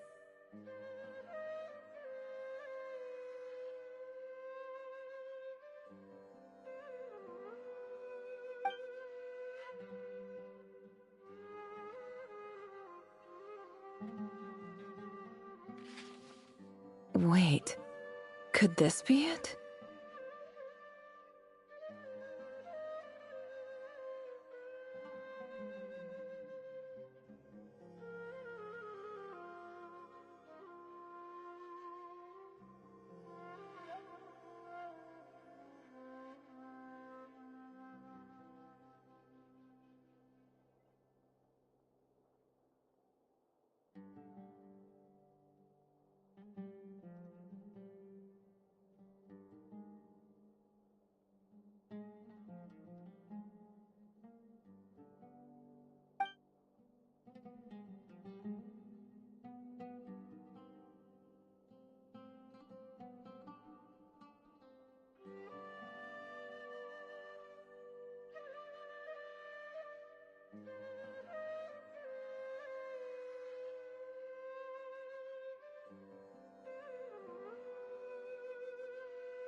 Greetings, Halil. My name is Sinuhe, chief of the Shimti tribe. I was the one who came to you and your colleague's aid when you ran into trouble in the Great Red Sand.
I don't know how well you remember it now, but I brought you to safety and gave you some water and other supplies.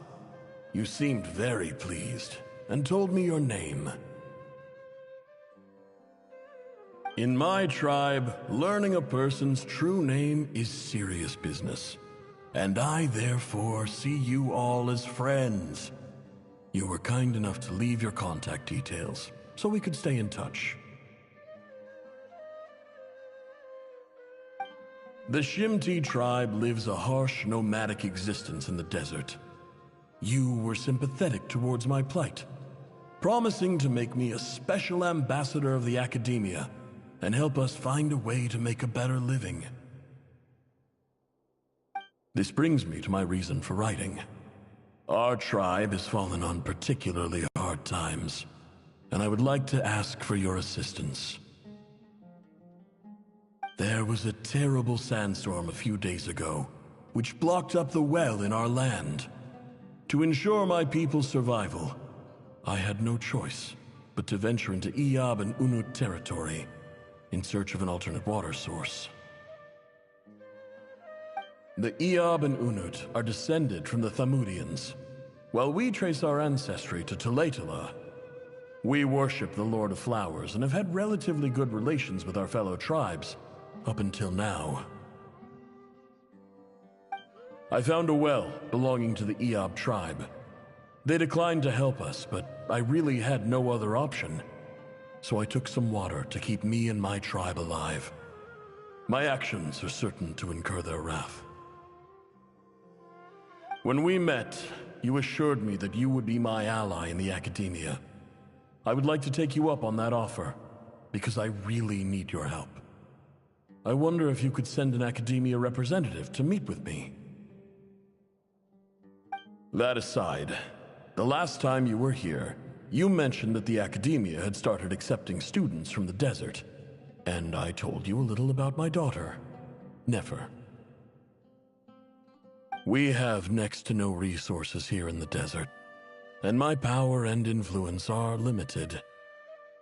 Would you consider enrolling my daughter at the Academia? She is a smart girl. I know she won't disappoint you. From the outset, the Academia never took you seriously. Those things they promised were just empty words. I doubt they even remember the name Sinuhe. And you were so emphatic that your luck had finally changed for the better. You swore you'd lead us to a better place one day. You spoke with such conviction, like you were the most powerful chief in the whole desert. You liar. You lied about everything. You promised the world and delivered on none of it. And who fell for it? Just me, by the looks of it. Despite your best efforts. Which makes you a pathetic liar. You weren't even any good at it. I think I'll take over from here. Let me show you how it's done.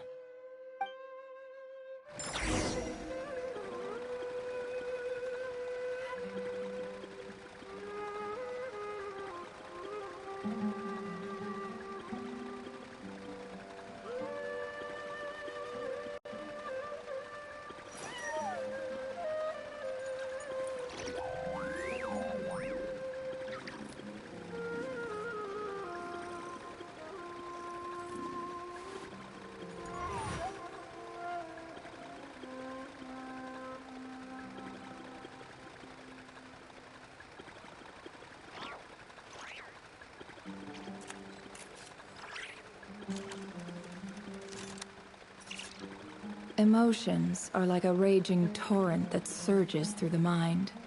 More often than not, if you try to hold them back, you'll be swept away by their unstoppable force. And if you try to ignore them entirely, you'll end up tearing yourself to pieces.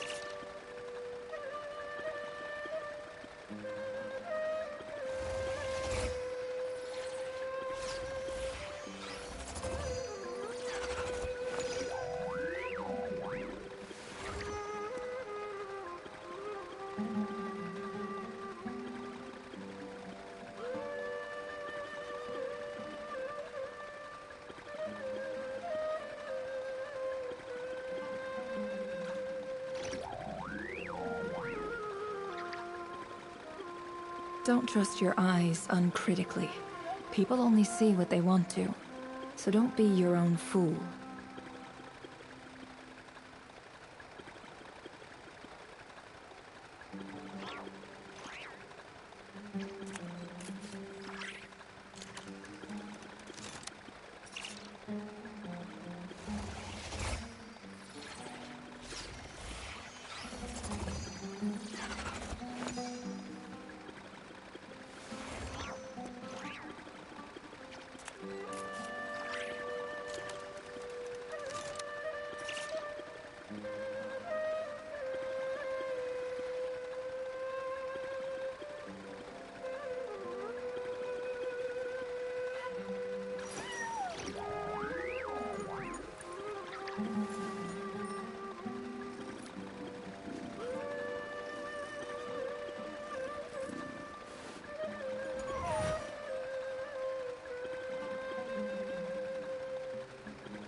I just came to say goodbye. Thanks for everything you've done for me in my time here. Nefer? You packed your bags. Where are you going? I'm quitting. Something's come up in my hometown. Gonna head back and deal with it. Huh? But this was a hard-won opportunity for you. You know that better than I do. It was. But it doesn't matter. I have more important things to deal with, and they can't wait. Oh, and I didn't want to overfill my bags, so I left some incense on your desk.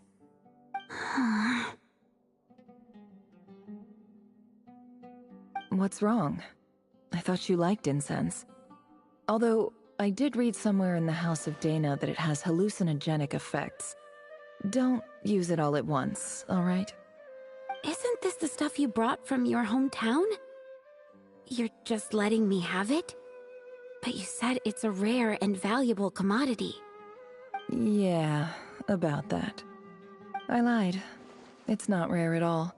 There's this bunch of ruins near my hometown that are practically overgrown with this plant. It's not worth much. Keep it, it's fine. But Nefer... Alright, that's all from me. You take care.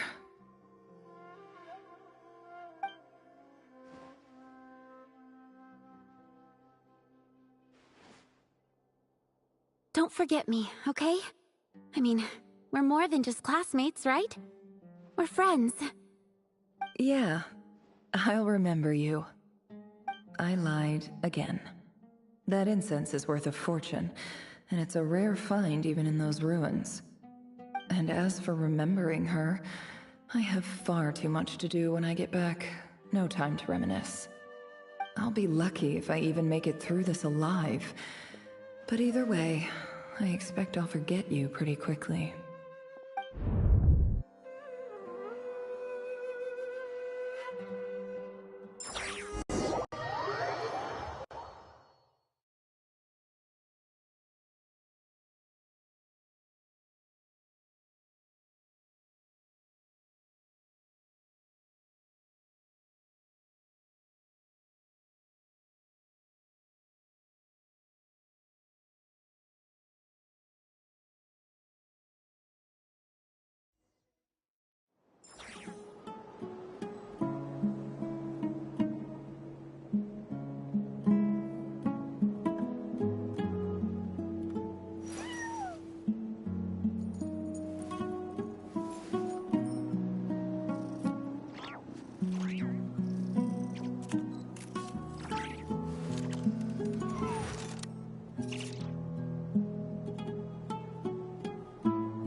Emotions are like a raging torrent that surges through the mind. More often than not, if you try to hold them back, you'll be swept away by their unstoppable force. And if you try to ignore them entirely, you'll end up tearing yourself to pieces.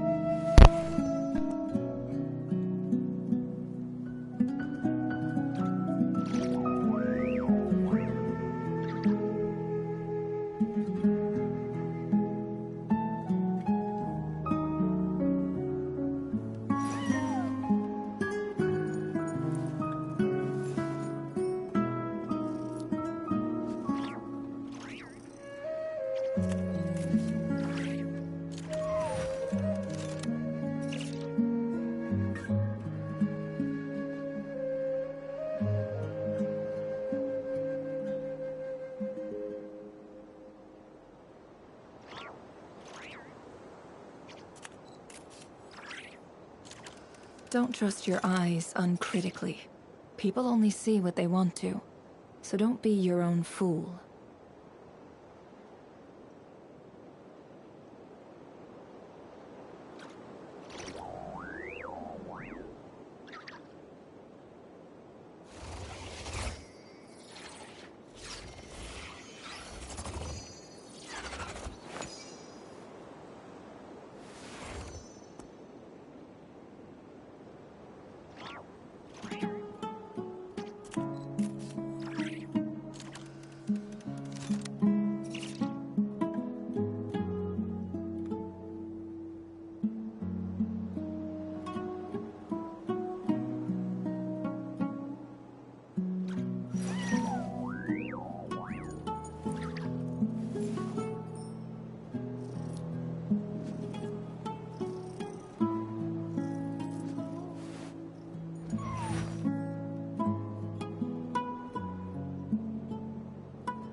Emotions are like a raging torrent that surges through the mind.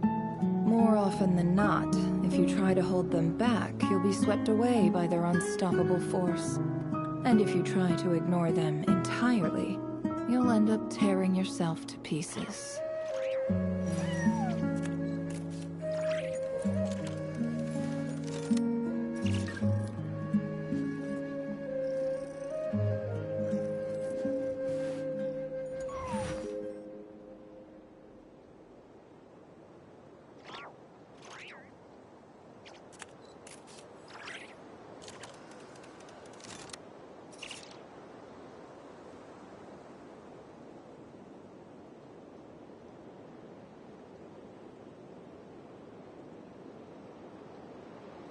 Why does Ashru sit up on the counter?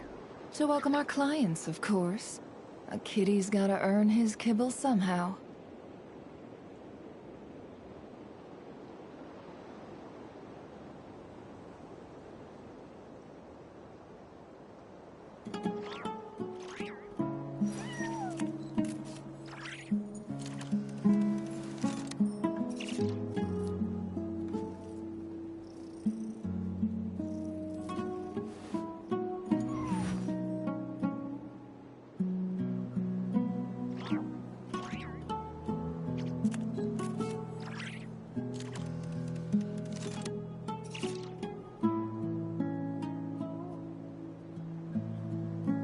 Emotions are like a raging torrent that surges through the mind. More often than not, if you try to hold them back, you'll be swept away by their unstoppable force. And if you try to ignore them entirely, you'll end up tearing yourself to pieces.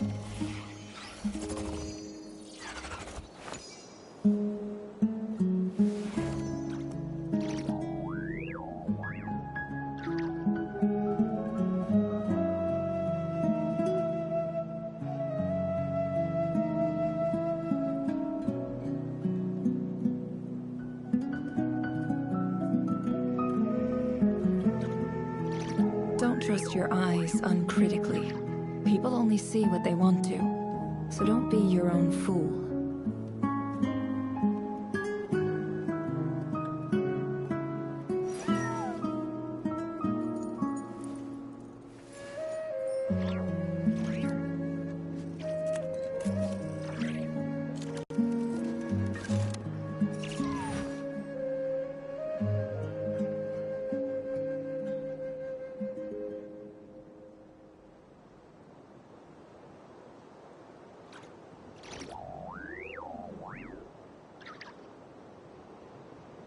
Emotions are like a raging torrent that surges through the mind.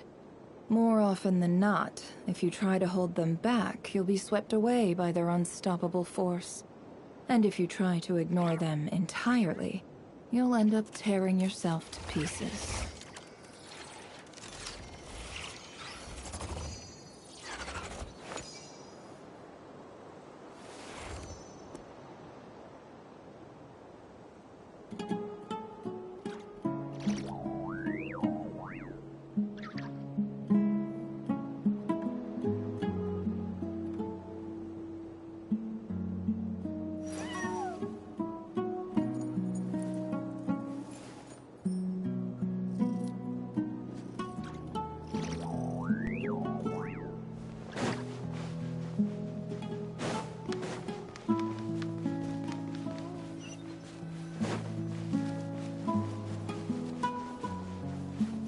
No more lies. Can't hide the truth.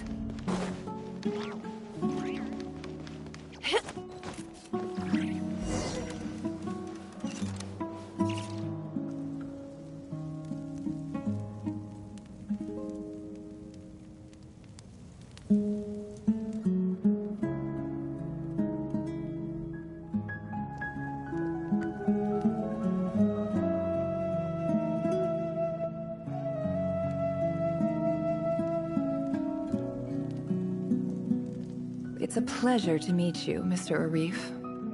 So, what does the Academia want? Since they've sent their special ambassador, I assume there's a big business deal to be made. If not, I'd be very disappointed.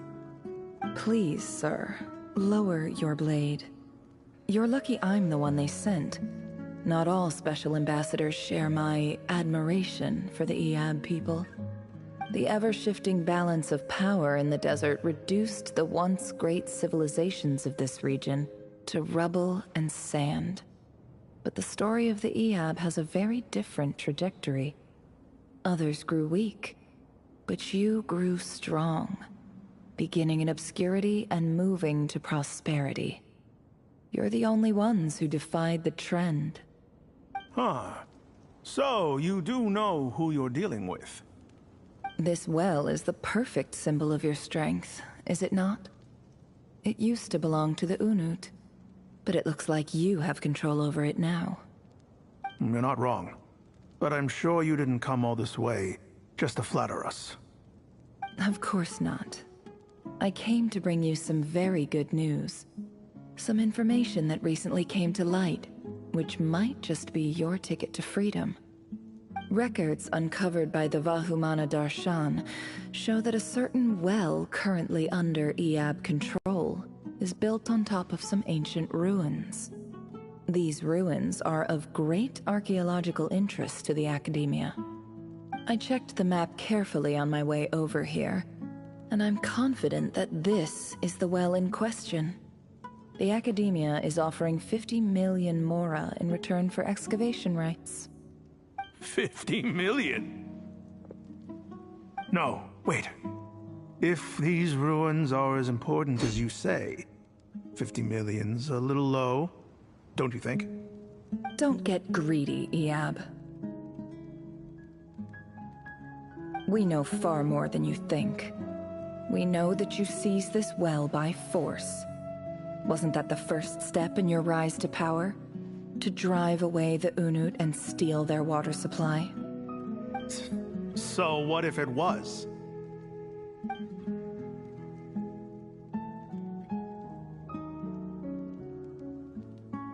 Don't worry. As unscrupulous as it was, it's something we're willing to overlook. The Academia is only interested in dealing with the de facto power holders in the region. I hope I am making myself clear. And I hope your words are the truth. If I find out the Academia is trying to play me, I'll hunt down every one of your people and make you watch as I cut their heads off one by one. I assure you, Chief, that would not be in your long-term interests. You don't want to make an enemy of the Academia. You see how I'm dressed, don't you? I appreciate that you've never been to the rainforest, but surely even you recognize an ambassador's attire when you see it. And what does a barbarian like you have to lose anyway? You really think the Sumeru Academia would bother to come all this way just to lie to you? We have more important things to worry about. All right, I take your point. The Academia is the highest authority in the land. I'm sure you're trustworthy people. In that case, we have a deal. We will sell you the excavation rights. I'd like to thank you, Ambassador. This is good news indeed. Excellent news. In fact, it calls for a celebration. Would you do us the honor of staying a while and enjoying some Iab hospitality? Gladly. I am partial to wine myself, and I trust you are as well. So let's indulge in a few drinks together, in celebration of this momentous occasion.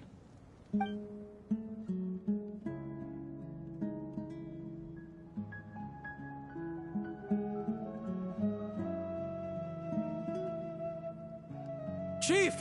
Chief, it's an emergency! It's the Unut. They've taken the well. What? Well, don't just stand there. Take it back. Yes, Chief. I have every confidence in the Iab's military superiority, and yet... Well, what is it?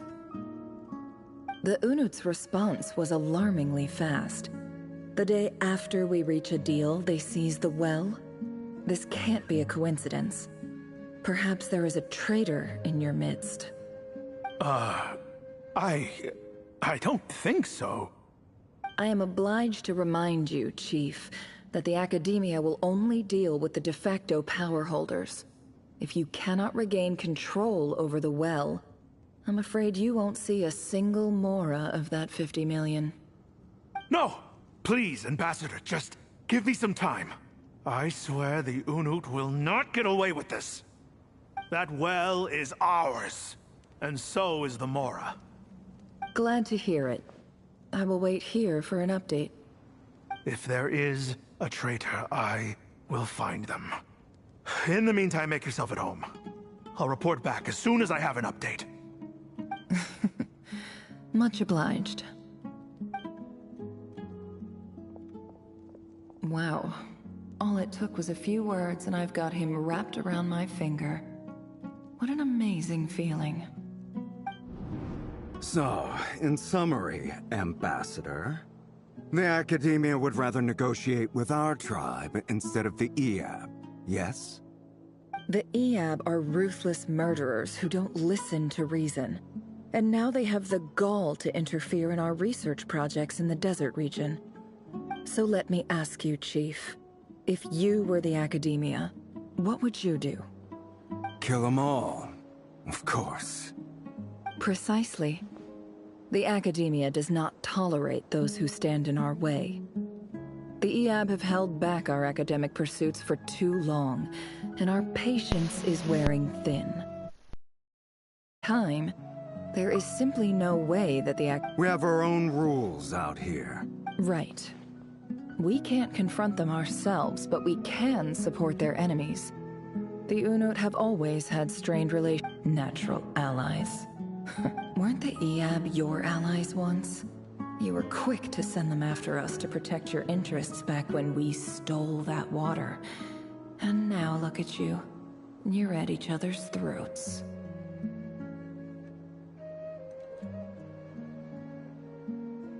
Let me be clear. The Academia wishes to collaborate with the legally recognized rulers of the desert in this matter. We are asking for excavation rights. Say no more. Good. Then I suggest you get to work. You see, Dad? Lying is easy when you know how. People will believe anything.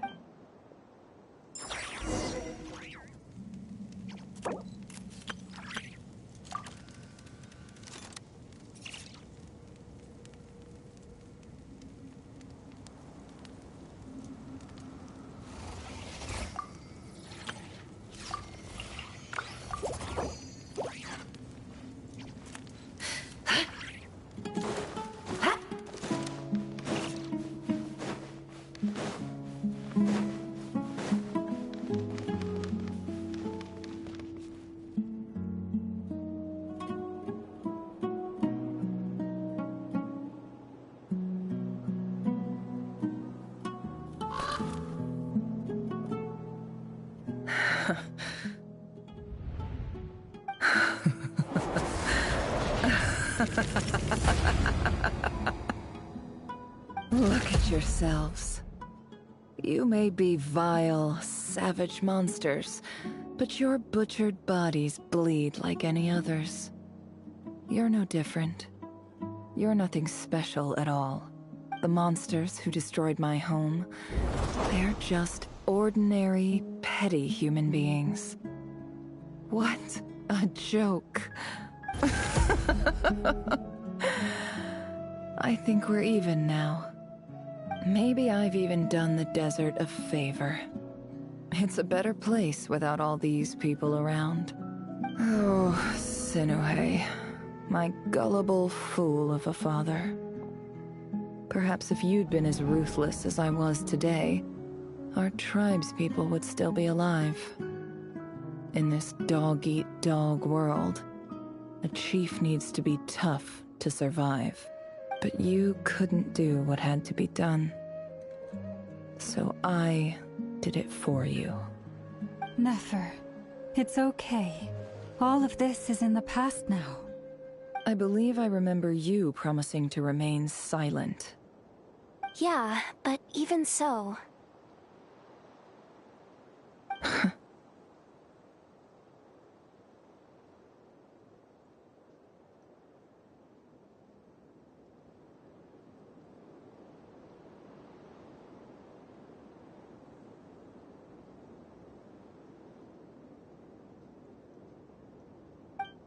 Yehoda, is there anything you can do to ease the tension?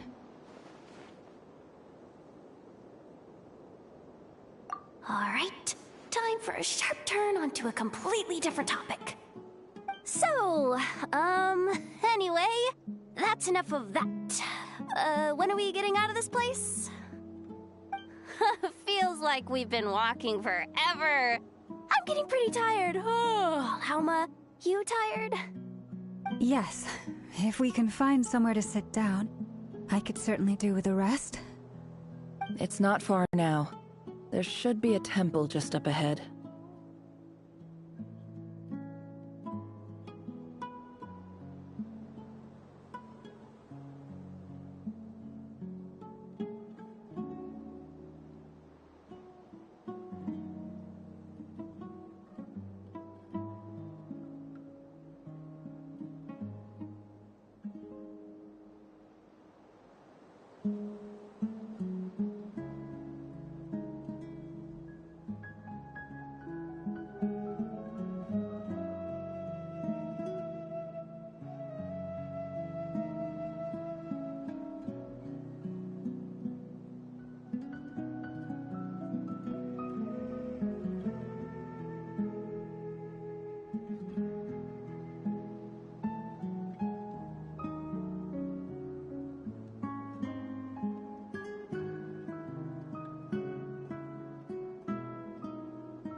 Yes.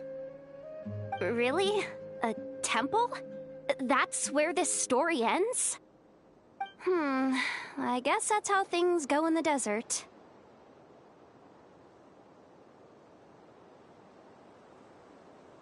Desert dwellers can never escape their destiny.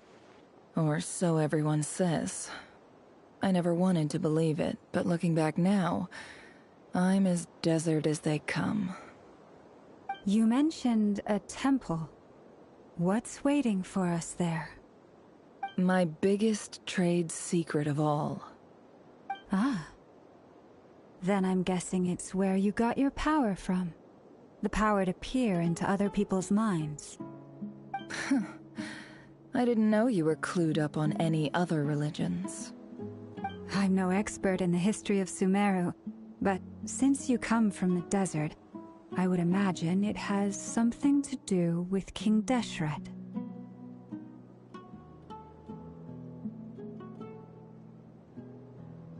Sounds impressive.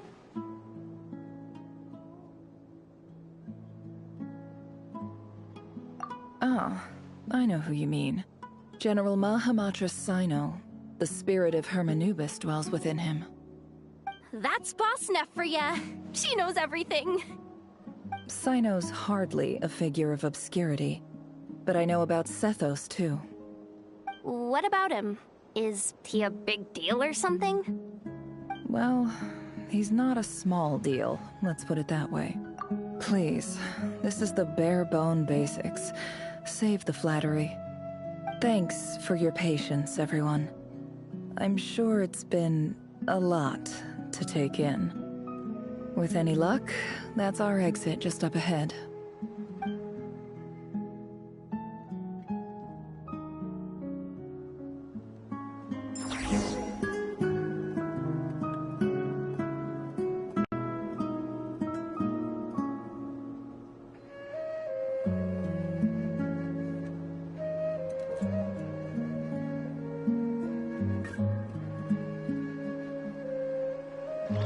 Don't trust your eyes uncritically. People only see what they want to, so don't be your own fool.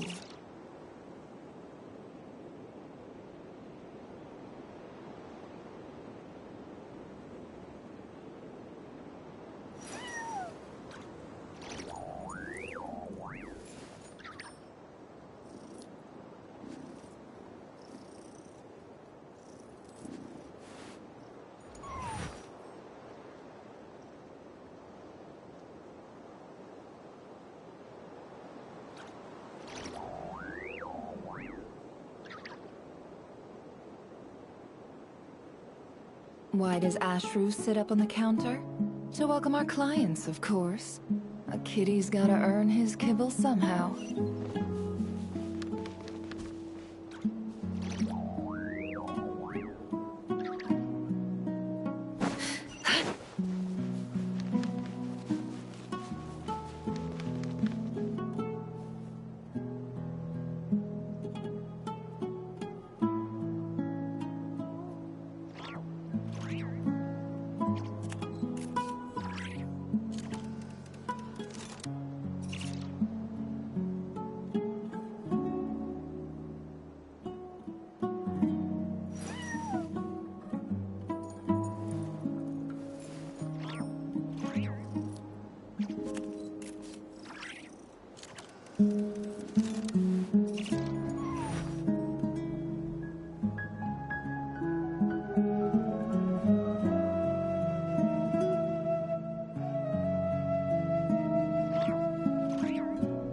Emotions are like a raging torrent that surges through the mind.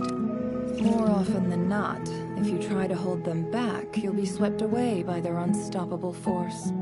And if you try to ignore them entirely, you'll end up tearing yourself to pieces.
Uh-oh.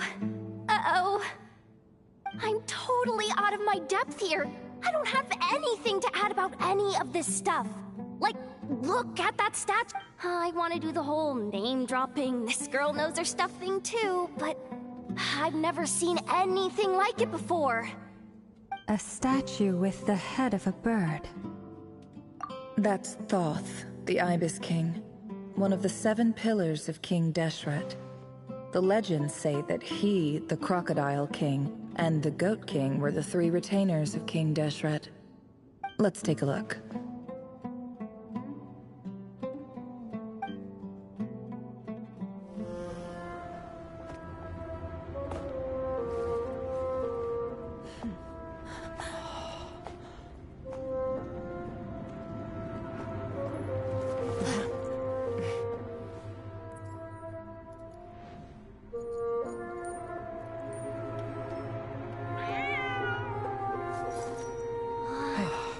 It's just Ashru.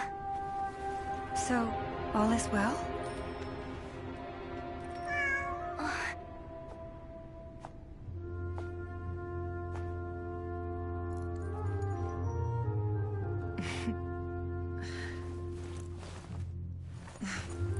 Typically speaking, at this point, the world disintegrates. Then we find ourselves back in the outside world. Besides, these are my memories. There's nothing to fear. You're sure? Of course. It's almost over.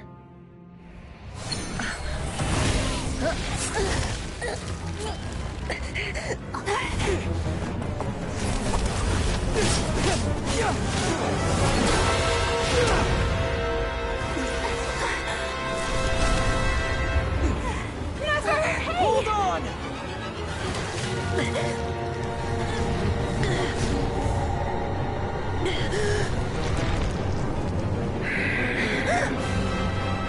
Knowing too much is always a death sentence.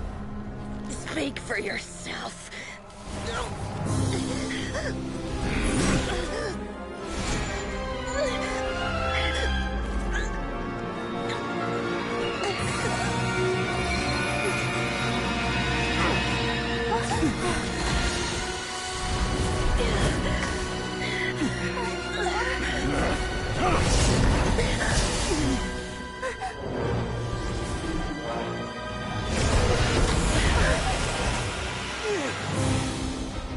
How repulsive.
Timed that pretty well, didn't I?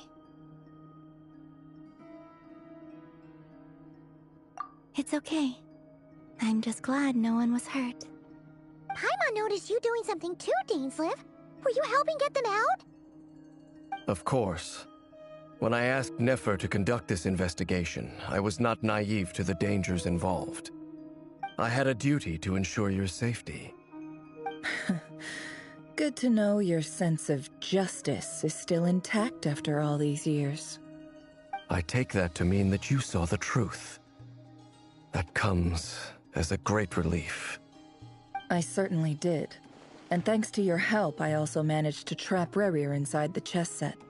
Whoa, really? How'd you manage that?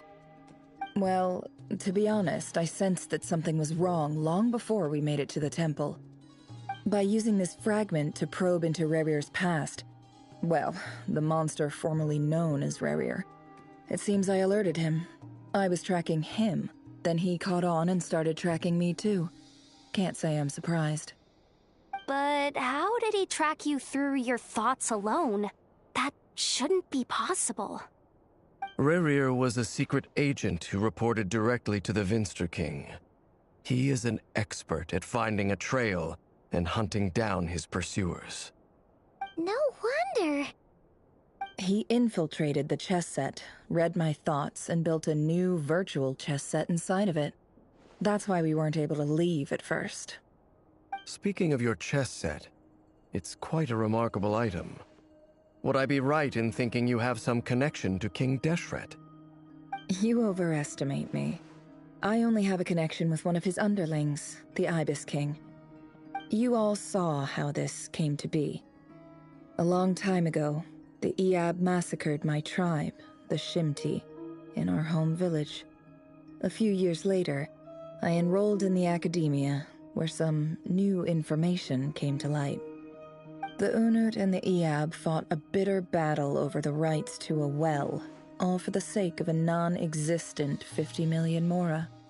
The Iab ultimately won that confrontation, but their victory came at the cost of almost every warrior in the tribe. The final blow to the Iab came at the victory feast, when an Unut assassin beheaded their chief right before my eyes. The remaining Iab fled and have been scattered to the winds ever since. Having gotten my revenge, I returned to my hometown, where to my surprise, the nearby temple was still standing. There it was, seemingly immune to the relentless hostility of the desert, while my tribal home lay in ruins. As I stood there gazing at the temple, I noticed a cat just outside. This cat, as it turned out, was home to the spirit of the Ibis King. He led me to a gate deep inside the temple, and there he made a deal with me. This chess set is my gift from the Ibis King. The chessboard within is made to the same specifications as the one in the mausoleum of King Deshret, and represents his power of piercing analysis. With this chessboard in its container, I gained a certain ability to perceive hidden secrets. Now, you could conclude that the Ibis King simply wanted to give the people of this world the power to seek the truth, but I don't believe that's the full story. Every god plays favorites. Their hearts are as fickle as any human's, full of secrets, perversions, egotistical tendencies. But precious few gods are willing to admit this. It is the same with all powerful forces, including fate itself. Their gaze falls preferentially upon a select few. As you rightly point out, this is an act of favoritism. If you're alluding to the Abyss, then yes, I agree. Gather the others. It's time to share everything I've learned.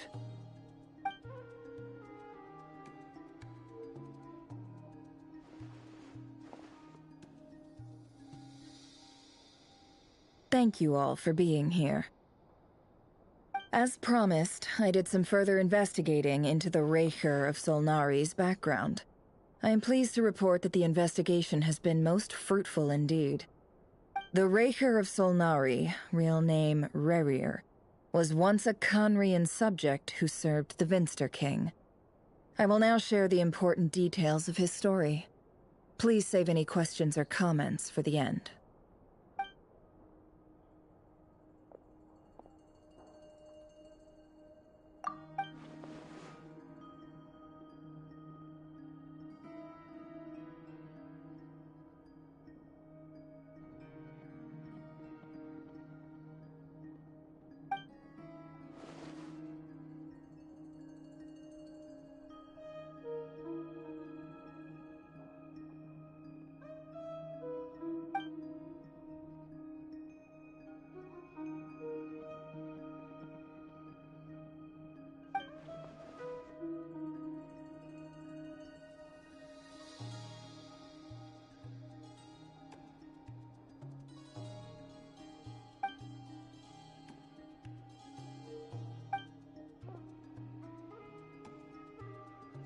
So that's why he's so obsessed with the moon. A tragic tale, to be sure. But it does not excuse his many transgressions.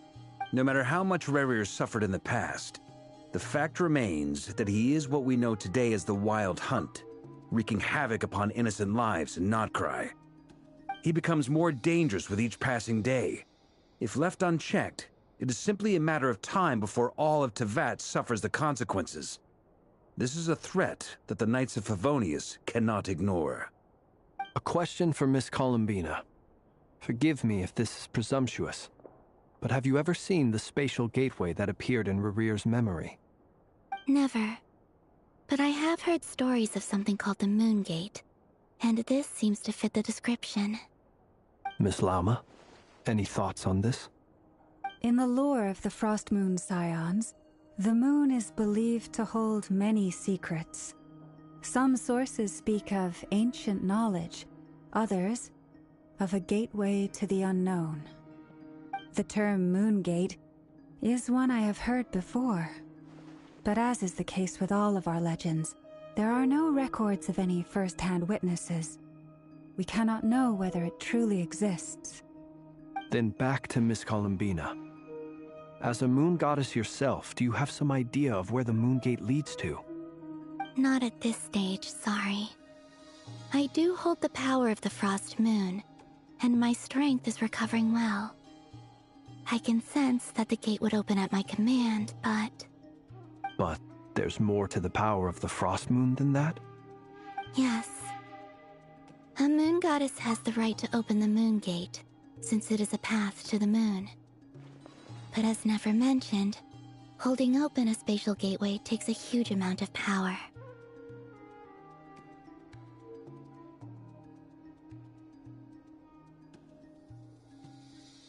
And right now, I need to conserve my energy to fight the Rayhir of Solnari.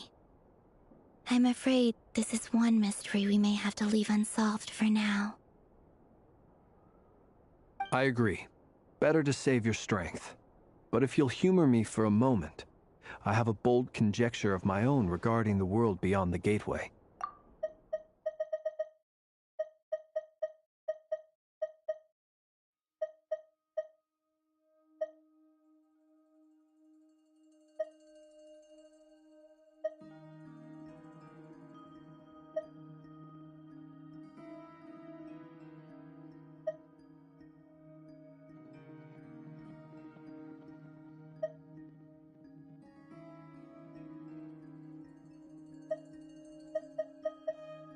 I highly suspect that neither Tholindis nor Rerir made it through unscathed.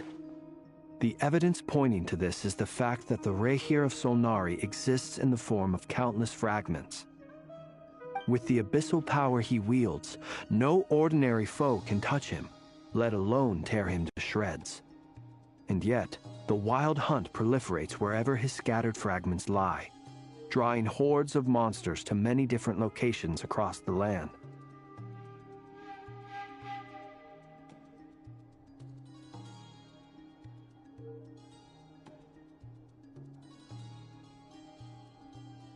So your theory is that Rerir was physically torn to shreds by some powerful force? Hence, why the Wild Hunt is a distributed phenomenon, rather than a unified one?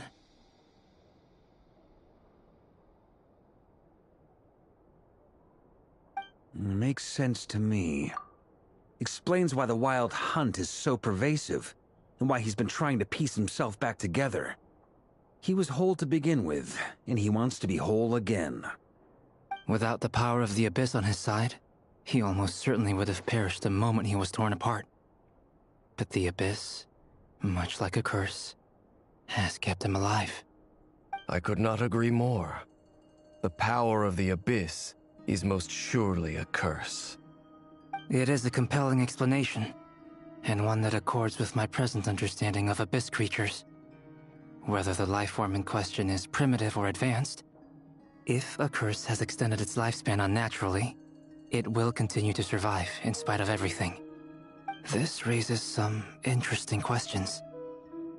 I will run some experiments and see if there is any validity to my suspicions. That being said, regardless of whether my research bears fruit, I would like to thank Miss Nefer for conducting such a thorough investigation. Already, it has greatly enriched my understanding of the entity we face. My pleasure, Mr. Albedo. I too hope that the information I have shared today proves useful as we look to formulate the next stage of our plan. Hey! What is it, Dainsleif? You look really upset! It's just... when I think of the man I once knew as Rerir, I struggle to understand why things had to turn out like this. The two of you used to be friends, didn't you? I don't know if these words will bring any comfort, but my heart goes out to you. Mine too. We can never know all the hows and whys of the way things are. The moon and stars are full of untold secrets and lies, and the skies are host to many more mysteries than these alone. Yet, none of that can begin to compare with the complexity of human life. Those are the first comforting words I've heard in a long time. Thank you, both. Well, I think this is a good place to end today's meeting. I'm sure Nefer needs some time to recover. She's been through an awful lot today. That's very thoughtful of you, Lama. Of course. Sounds good to me. Take some time to rest and digest before we reconvene to nail down a plan.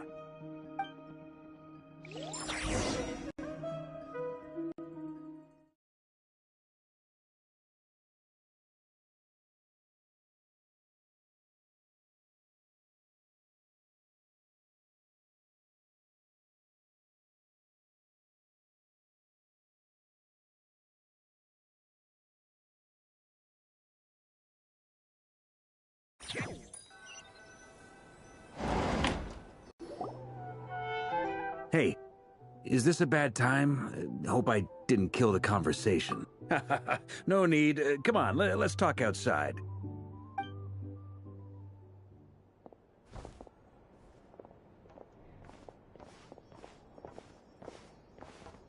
Anyway, Nefer went back to the curatorium to get some rest. But before she left, she shared some things with me that I thought you should be aware of. Firstly, although she managed to trap the Raker of Solnari inside her chess set, there's no guarantee that the power of the Ibis King is any match for one of the 5 sinners. Their powers are beyond our comprehension. It's only a matter of time before he finds a way to break out. We have to come up with a plan and take care of him before that happens. Honestly, my mom figured that might be the case. So, how long have we got? Well, I asked her that same question. She talked for a long time, but for the most part, it seemed like she was trying to convince me how precious her chess set is, and what a long and storied history it has. It felt like some kind of sales pitch, you know? The kind where you end up handing over Mora against your will? Anyway, after all that, she finally answered the question. 2 days, at most. 2 days? Holy moly! Can we even recruit enough help in that time? That remains to be seen. Which brings me to the second issue. Dainsleif is obviously conflicted about this whole thing. But given how little time we have, there's no way we can pull this off without his help. You have some history with him, right? Do you think maybe you could talk to him for us?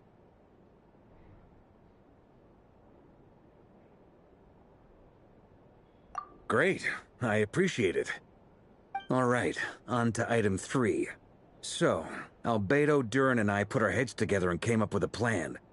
Can't promise it's gonna work yet, but at least it's a start. We figured we'd bounce the idea off you first.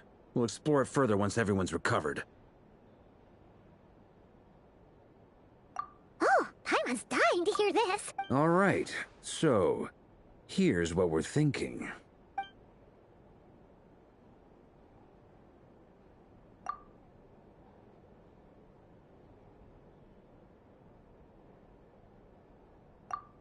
We felt a little uneasy about roping you into this. I mean, firstly, you're not locals, and secondly, none of us are your boss. You're well within your rights to refuse if you so choose. roping us in? Why would you even say that? We know the stakes here. It's all of us against the Rayher of Solnari, or none of us stand a chance.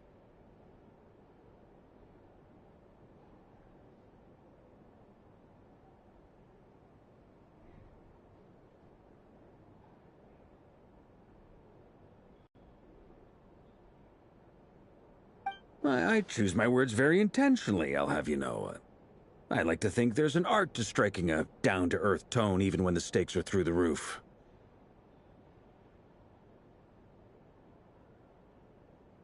Sir Varka, I have a few thoughts about this plan. I'm all ears. I think we can be more flexible with how the roles are allocated.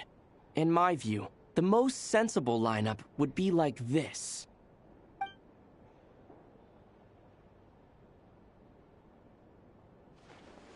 I see your point, yeah. But if that's how we're going to approach this, you'd better make sure you're ready. To be clear, I don't doubt your abilities. Far from it. I just want to make sure. Are you really willing to take all this on? I want to do everything within my power. The Rayher of Solnari is a truly fearsome opponent, and if I do my part, it'll greatly reduce the risk for everyone else involved. Well, that tracks with what I've heard. Jean's mentioned in her letters that you're so diligent it's almost abnormal. As in, most people weigh up the risks and rewards in situations like this. But you seem to just march towards danger without a moment's hesitation. Of course, everyone appreciates a fearless pioneer. But all that aside, I'm the Grand Master of the Knights of Favonius, and you're our honorary knight. I want to make sure your courage doesn't come at the expense of your safety. Thank you, Sir Varka. I should be the one thanking you. It means a lot to have you on board. I'll give some serious thought to your suggestions.